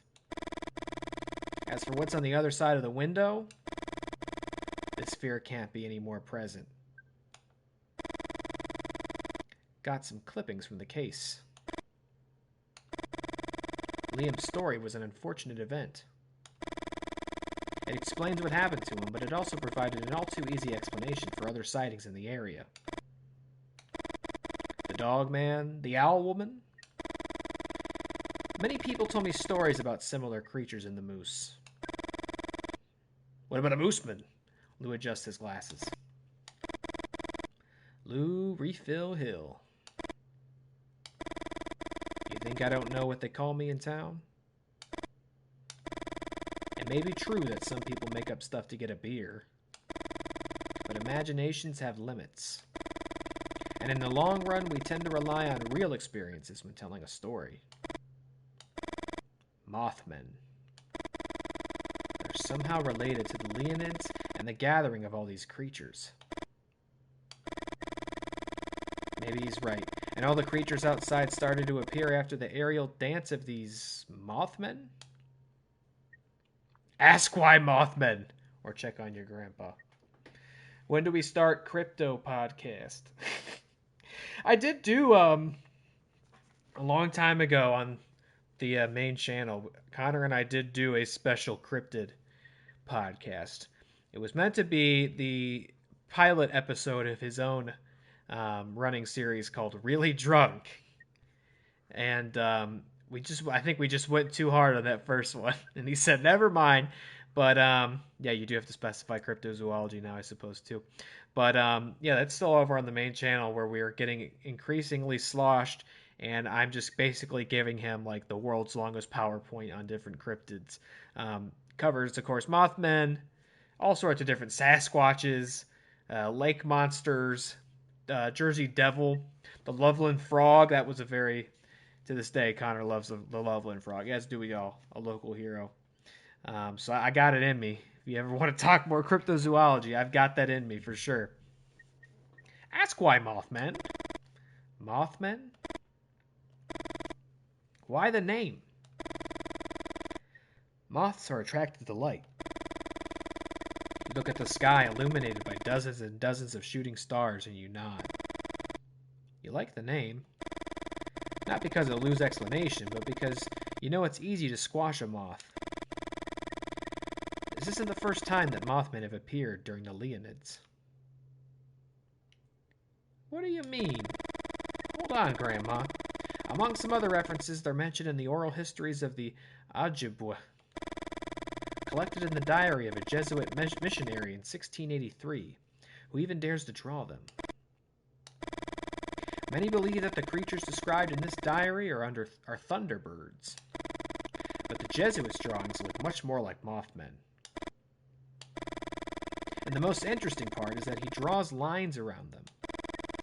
Some researchers think that these lines are kinetic, a way of representing the speed of the creatures. Lou slides a finger across the glass, following the trajectory of a shooting star in the sky. But I think these drawings depict Mothmen with the Leonids in the background. We're talking 1633, 1666 maybe? Oh, scary number. Alright, Granny, what's going on? Grandma? Better? She's looking like the hag of, what was it called? Something, whatever quarry. The hag. What are those shrieks, love? It's painful for you to see how confused she is. 1 second. You turn on the radio. Static. Oh, come on. I don't want to be hearing this.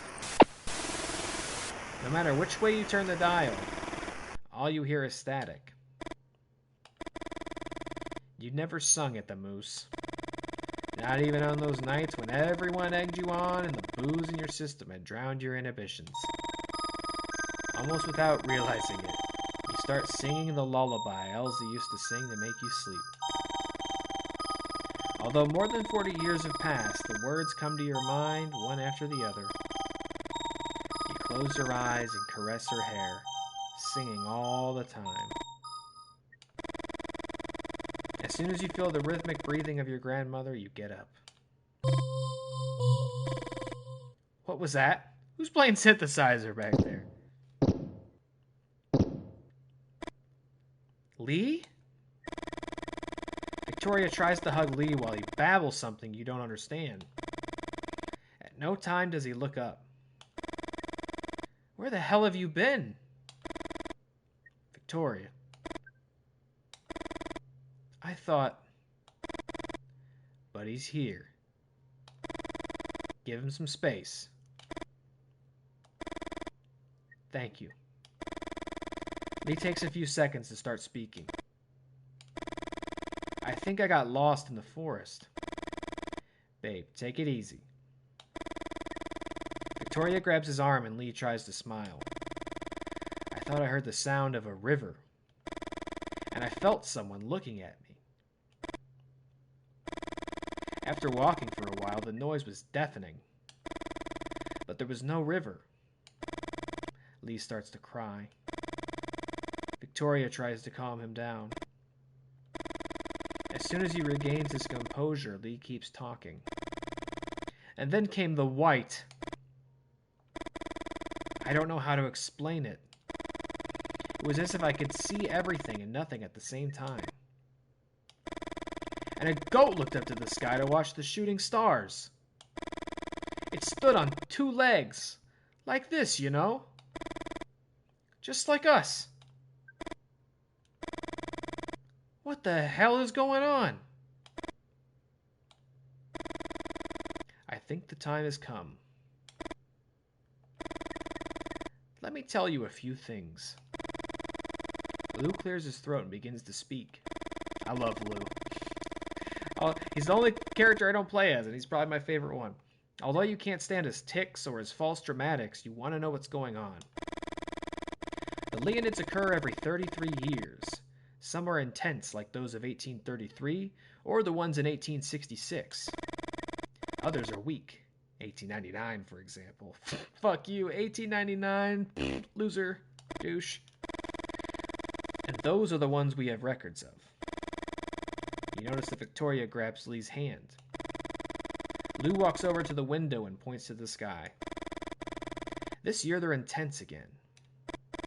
1866, 1966.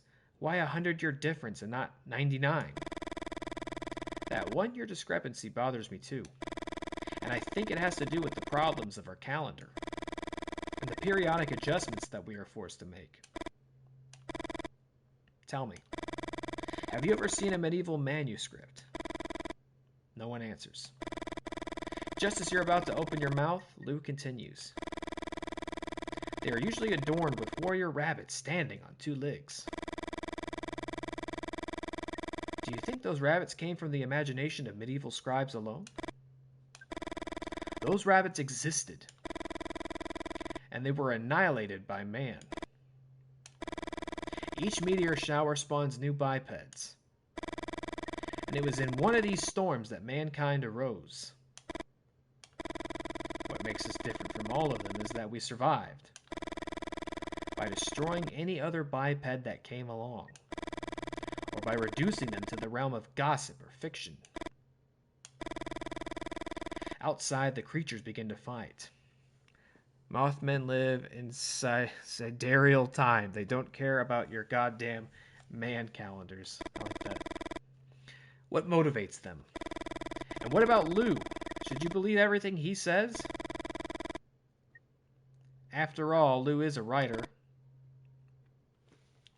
Plenty of bipeds don't make me anthropologize. You know, I once wrote a short film in college called Anthropologize that was supposed to be like a play on words, but I guess like anthropologize is also a word. I think that's what it was called. It was very strange.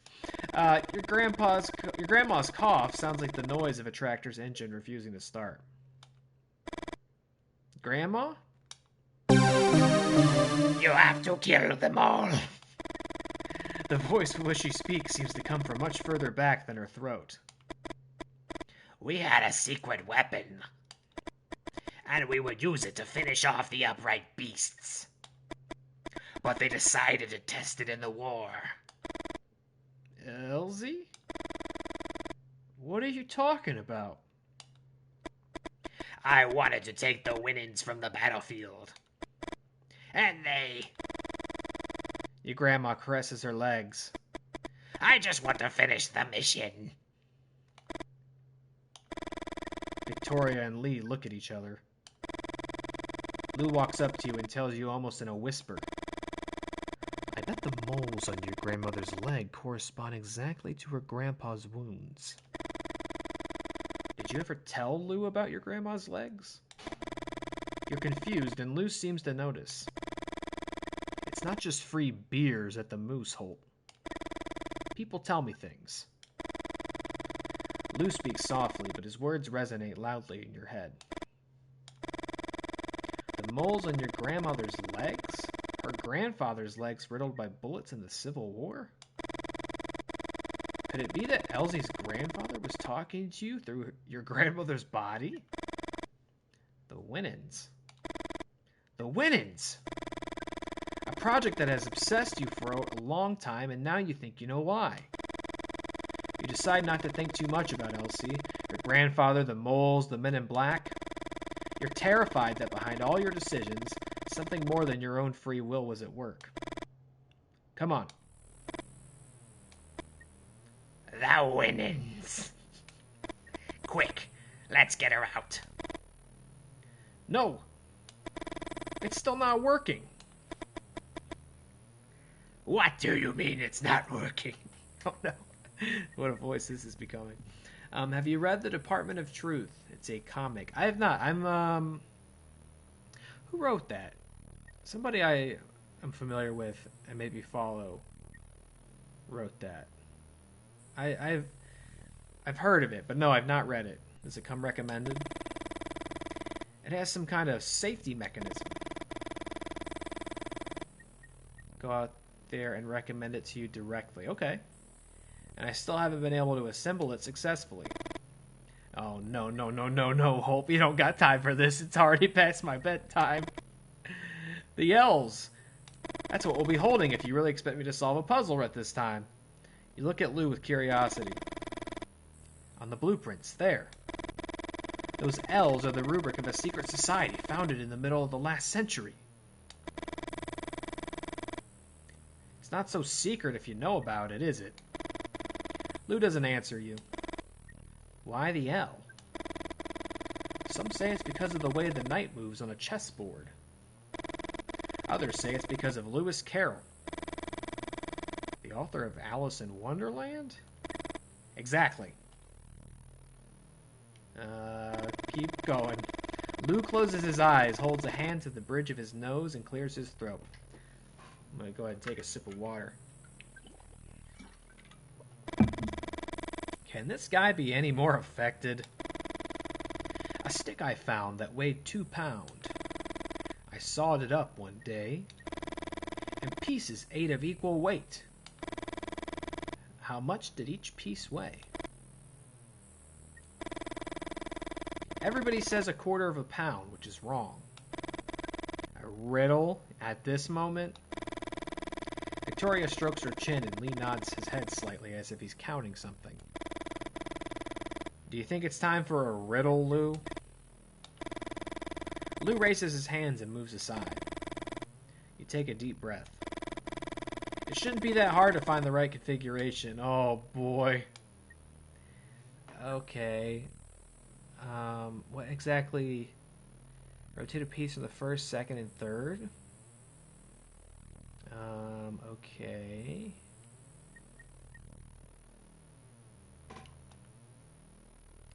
First, second, or third piece. Oh boy, this is a disaster. I guess I gotta figure out. I'm sure whatever riddle he just said to me, by the way, was a clue. What pieces are we moving, and what configuration do we want them to be in to consider this solved? I I see the pieces up top. First piece. Oh my god, are you kidding me? Oh my god. This is kind of a bummer. I was like, we're about to wrap this up. Examine the pieces. I'm not sure like what it is we're trying to do. Like I see the L's.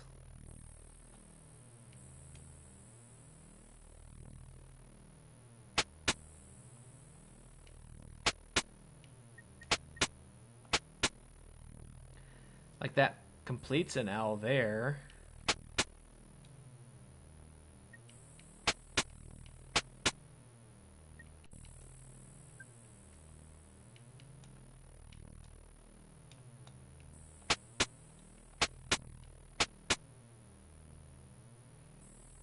Are we just trying to connect those green? No, they're all L-shaped. The green one's outlined in black. Hold on. First row.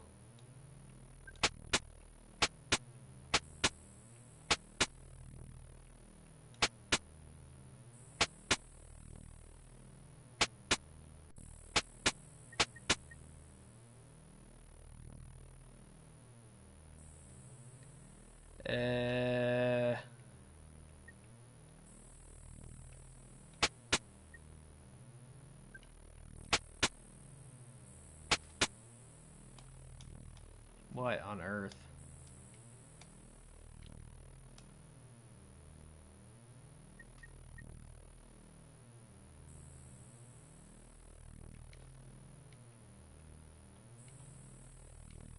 This is also like a really annoying way to have to pick pieces. The white L. The white L outlined in light blue. It's in the upright configuration like the first one on top. The left, middle, and bottom. Oh god,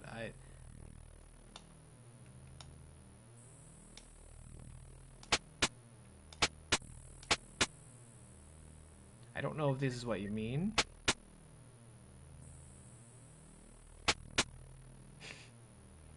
And then go second row. Like that? We get one, right? That's what you mean? The professor is available, Holt. You'd like to tell her one of the stories you know about Lee just to wipe that smile off her face, but you keep quiet. You know that the situation has everyone on edge, and you're no exception. Okay, so maybe Lou has a clue for us? Yeah, so, we got that one. I don't know if that's what we're doing, or are we just finding random places in the board to configure those? Bottom, middle can rotate to make a green L. Bottom, middle.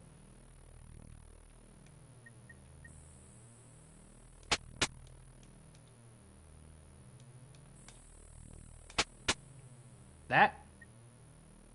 They're green and black? Well, we did connect them.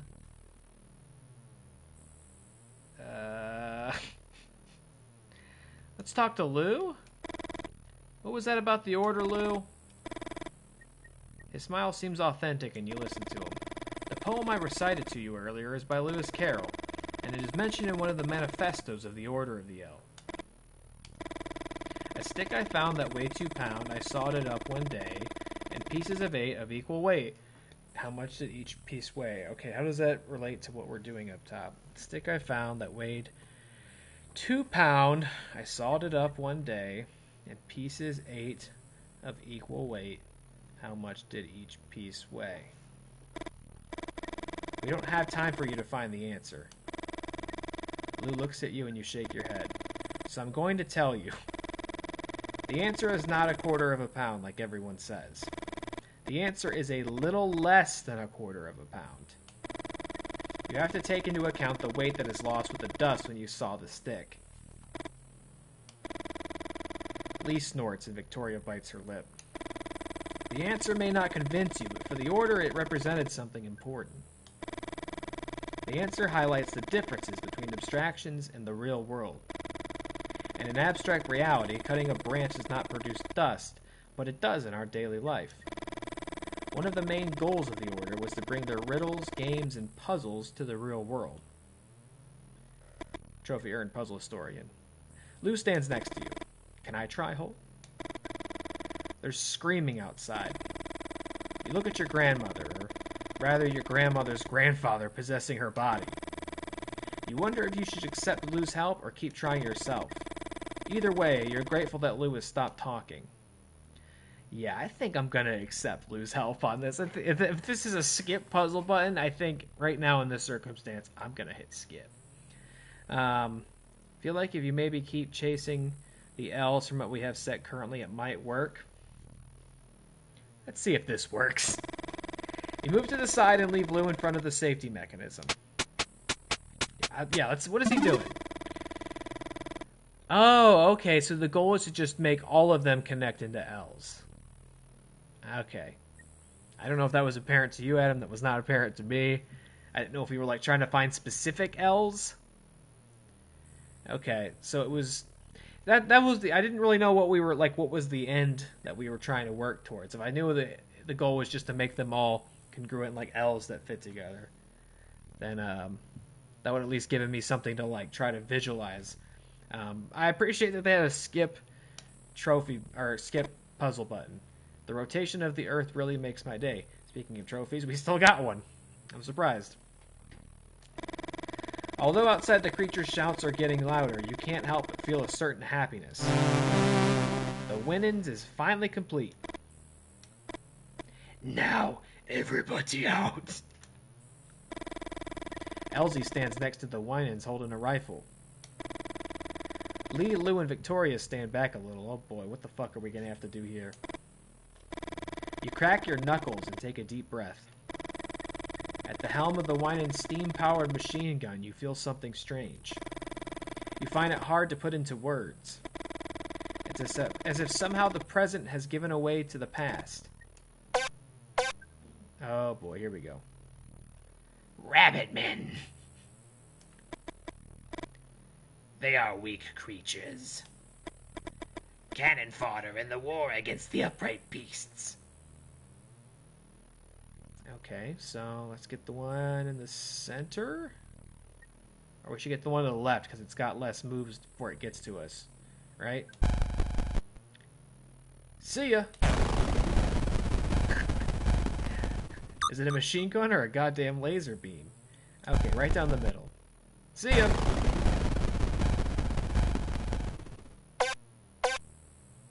Now that's a lot there. Okay, left we've got to take care of... Left or right. Oh, right's going to be a double. Yeah, double.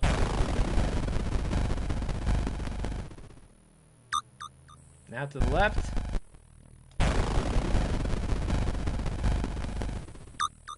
Center. Fire!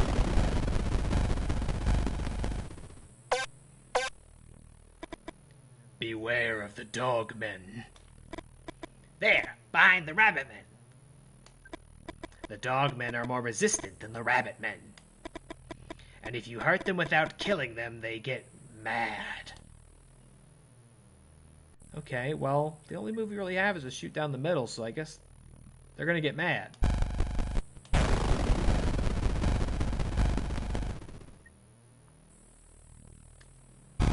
Uh-oh, he's mad. Uh-oh. Eat this bullet! I'm here to cover you, but don't get too confident. I can kill one upright beast, and then I need to reload. Okay, here we go. Okay. Rabbit men down the middle. Hey! Where are you going? Okay, we got dogmen to the left, dogmen to the right, rabbit men in the middle. I think we want to kill the dog. Let's see. So I don't think we can kill all 3 dogmen in one shot. The last dogman will live. So we probably still want to start with dogmen. And no matter what, somebody's getting up to us, right? Because if we shoot the dogmen to the left, the other 2 rows are going to move up a space. But I'm guessing rabbit men can do more or less damage, so we probably want to take out the dogmen first. Let's see what happens.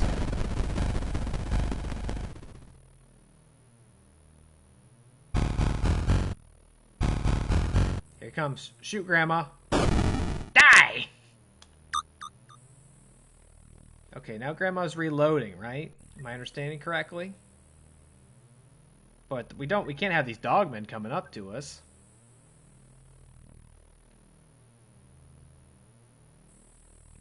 Right?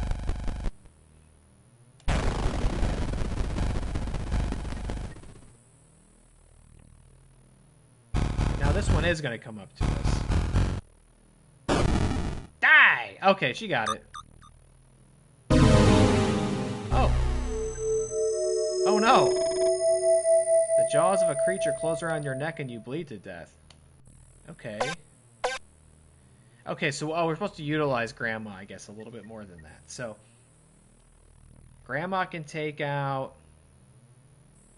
Okay, let's see what happens if we take out the rabbit first.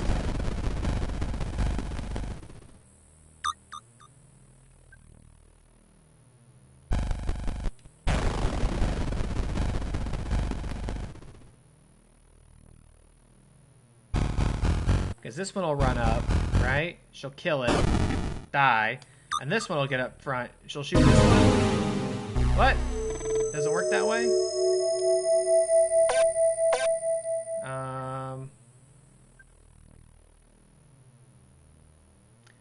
I'm confused. I don't really see any other way to do this. Maybe we could try Rabbitman second.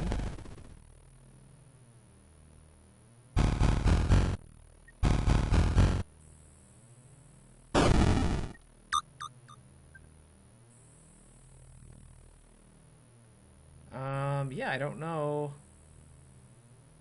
How else could you approach this?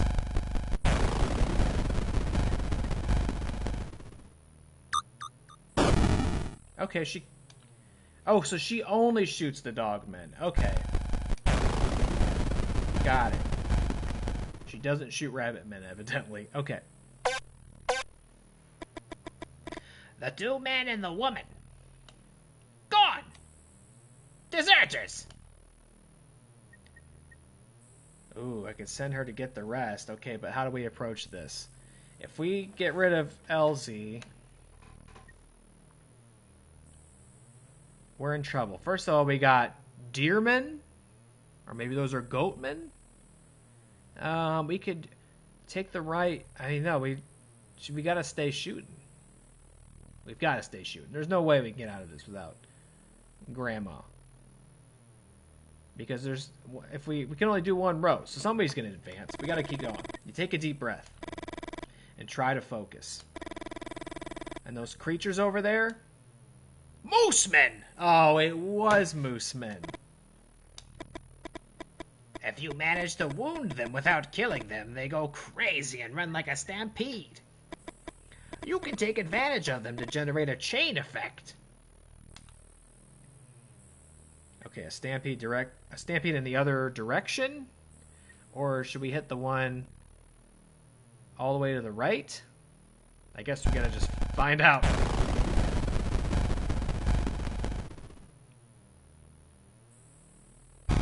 Here he comes. Stampede! Mooseman! Oh yeah, he just goes berserk. Kills everything. Plow! Okay, so she also kills moose men, but she doesn't kill rabbit men. Alright, so if that's what happens, then I think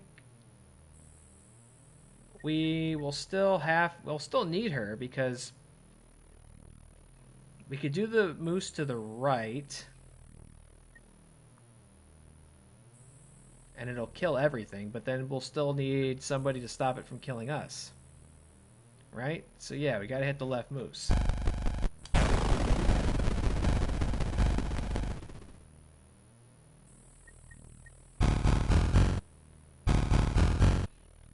Assuming if we are clever enough, there's a move eventually where we can take them all ourselves. Die! Okay, now Elsie, go get the rest. I'll take care of this. You know that Lou was the first to leave, and the helplessness eats you up inside. Because if I shoot the dog man from this distance, surely I can take him out. She did shoot a bunny man? Huh. I don't know why that one time it didn't work. Go look for them. But if we're going to fight here, we fight all together. Oh, okay. We don't even have to... I thought we would still play as him without Granny. I don't want to keep running away. I should be out there and win my Red Badge of Courage. What a cornball. Red Badge of Courage is the title of that Civil War novel you read and reread over and over again. It tells the story of a Union soldier who flees the battlefield. From that first act of cowardice, the only thing the protagonist longs for is to receive a war wound. The definitive proof that he had become a man. Your Red Badge of Courage? You want a real Red Badge of Courage, Lee? I'm pregnant. Your head spins. You find it difficult to organize your thoughts. You're gonna be a father? You think of your own father, of all your suffering. I don't know if... I'm a coward, Vic. Lee. Did you know that Stephen Crane wrote Red Badge of Courage without ever having set foot on a real battlefield? The first time you saw Lou, you wanted to twist his arm and bring him to his knees. Now you smile and put an arm on his shoulder.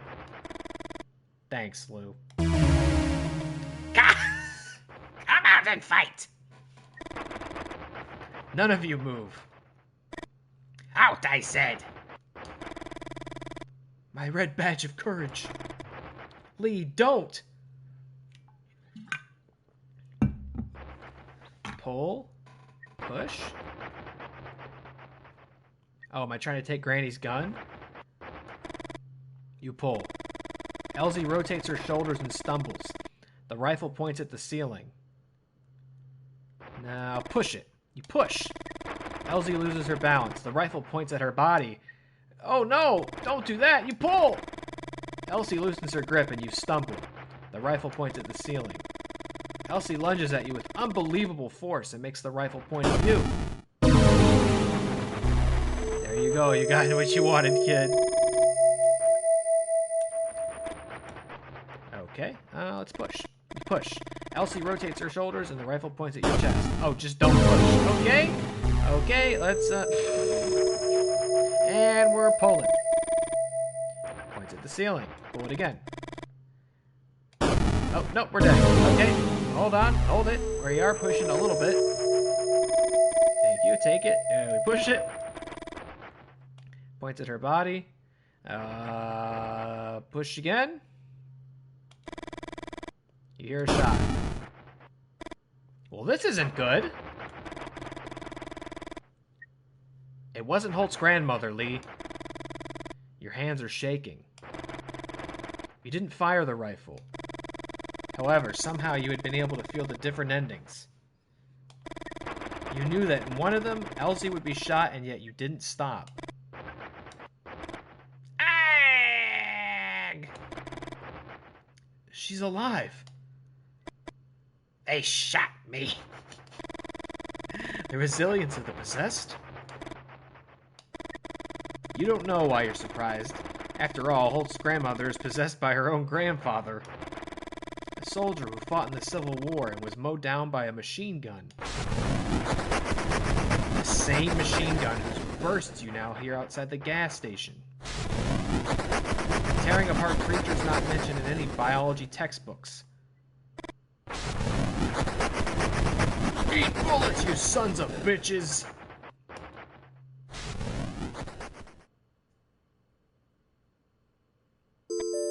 Victoria. Whew. Don't go too deep past the bedtime. We're in it. You know what I mean? It's not like I'm gonna come back and stream 10 minutes of this another night. We're gonna have to finish this thing up. I'm just gonna have to pay for it in the morning. Now! You don't think about it too much. As Holt fires the Winans machine gun, you run as fast as you can. If you want to survive, you have to get away from there. I think we're almost there. The only word you can think of to describe what you see is pandemonium. Not only in the traditional sense, a place of noise and confusion, but in the original sense of the word, a place where all demons congregate. Lee tries to make himself heard over the gunfire and the shrieks of the creatures. To your left, Vic!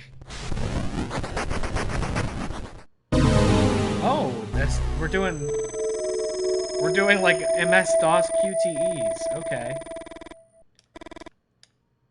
Okay, interesting. Okay, to your left. You feel jaws closing not far from your neck. You try to run faster. Get down! You duck down and feel the claws of the creature graze the back of your neck. Keep running. Right! A pig man tries to grab your arm. You manage to get away.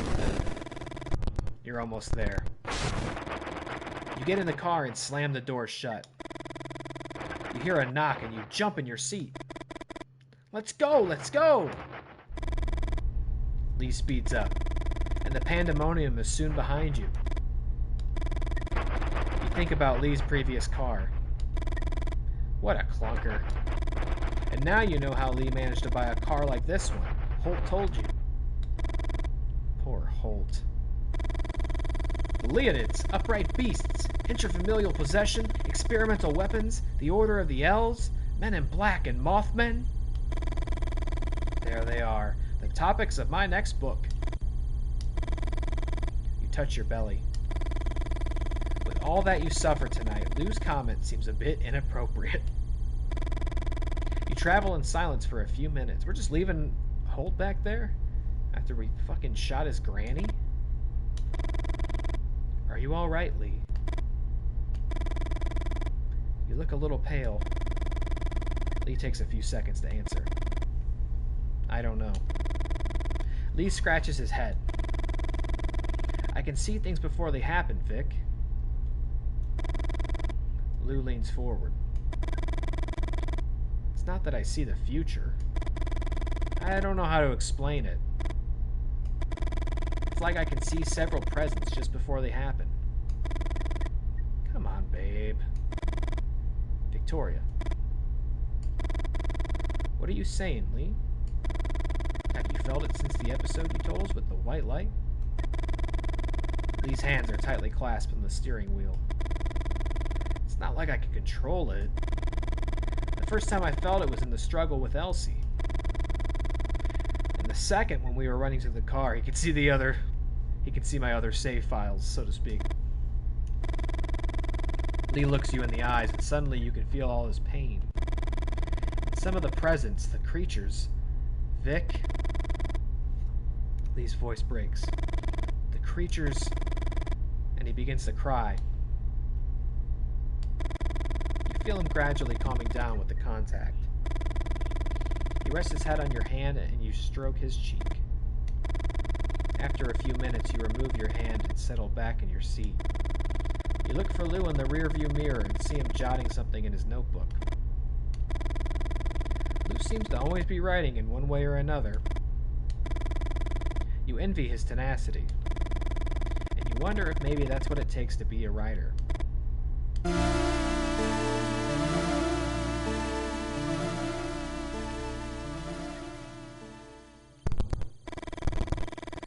steps on the brakes and opens the door on his side. Wait here. What happened? Can you see anything from there? You shake your head. Here he comes. Is it like a pig baby? What's happening? I was right. Goat baby? Late, but he's here. How's it going? What's going on, Seaman Demon? We're playing some Mothman 66. As you can see, I don't think we have much more of it left, and I'm kind of hoping on it. Not that I'm enjoying it, but it's getting pretty goddamn late. And we just found a goat baby. Perfect timing. It's hurt, Vic.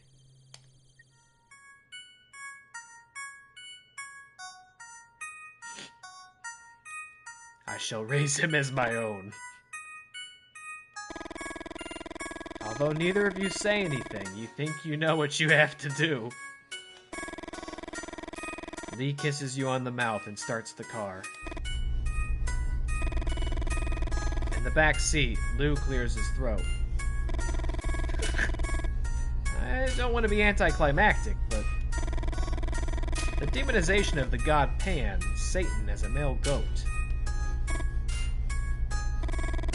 You do know that there are records throughout history of bloody wars against goatmen, don't you? The end.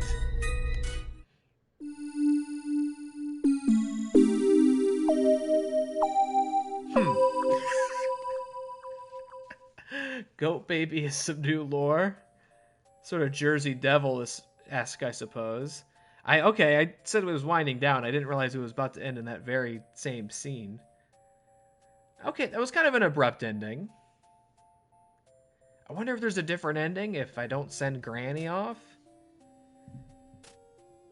Like if I stay there shooting bipeds? I don't know. There's like a quick and easy way to reload. At that point, maybe I'll try. It just ended. Yeah, that ended quite suddenly. I feel like we left a whole bunch of other stuff behind with Holt. Okay, hold on. 8 years later. Don't worry. We've got a stinger for you. Let me see the goat toddler going to goat school.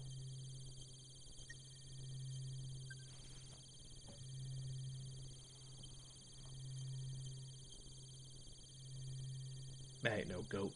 Oh, I guess they had a human child too. We do know this. There, there he is. Oh, Mom. I want to play Game Boy. Well, I guess it's in the 70s now. It's not quite Game Boy, but trophy earned, not just marvelous.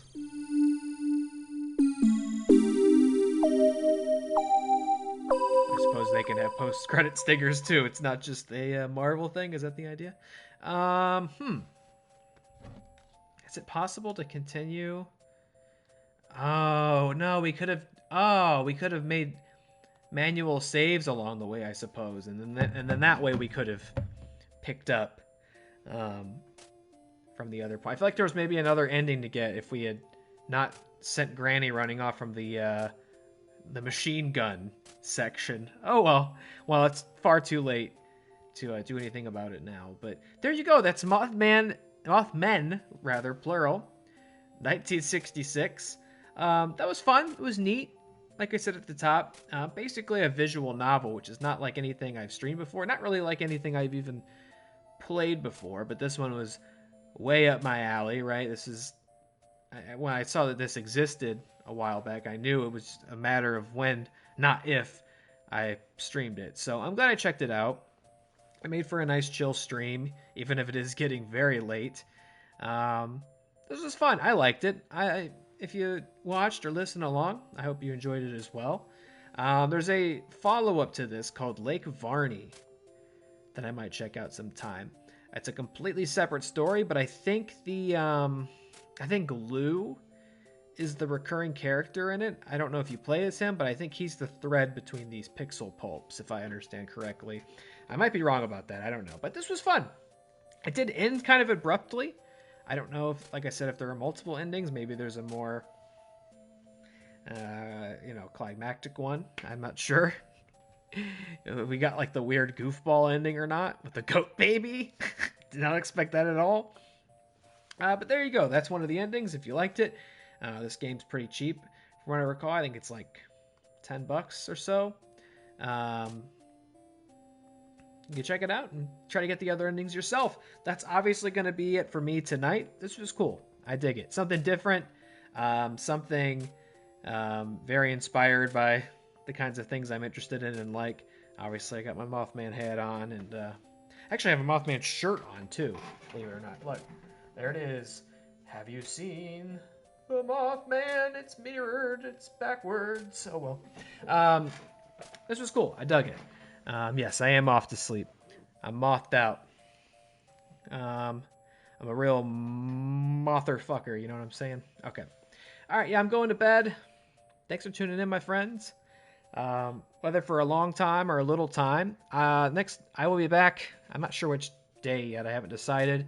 But I'm going to do one more one-off. One more one-off stream before I start RE4. And then I will start RE4, I promise. We're going to play a game called No One Lives Under the Lighthouse, which I think is another 2 to 3 hour stream maybe. So I'm going to play that next. It just recently got ported to console by Puppet Combo. Looks really cool. And then we'll check out, finally, we'll start Resident Evil 4 Remake. Barring maybe a Fortnite stream could sneak up in there. You don't know. But that's the last game one-off game I'm going to play before we get to Resident Evil 4, which we'll be playing for weeks to come, of course. But I'm going to go to bed. I'm going to take a melatonin and try to get some sleep.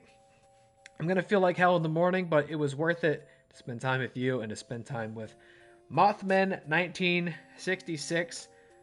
Good night, my friends. Oh, yeah, we got to sneak a Quarry stream in there, too. That's true. We got to find time for the Quarry. We'll see what we can do. All right. Good night, my friends. Take care and have a wonderful week ahead. Thank you for tuning in, and I'll see you next time. Good night.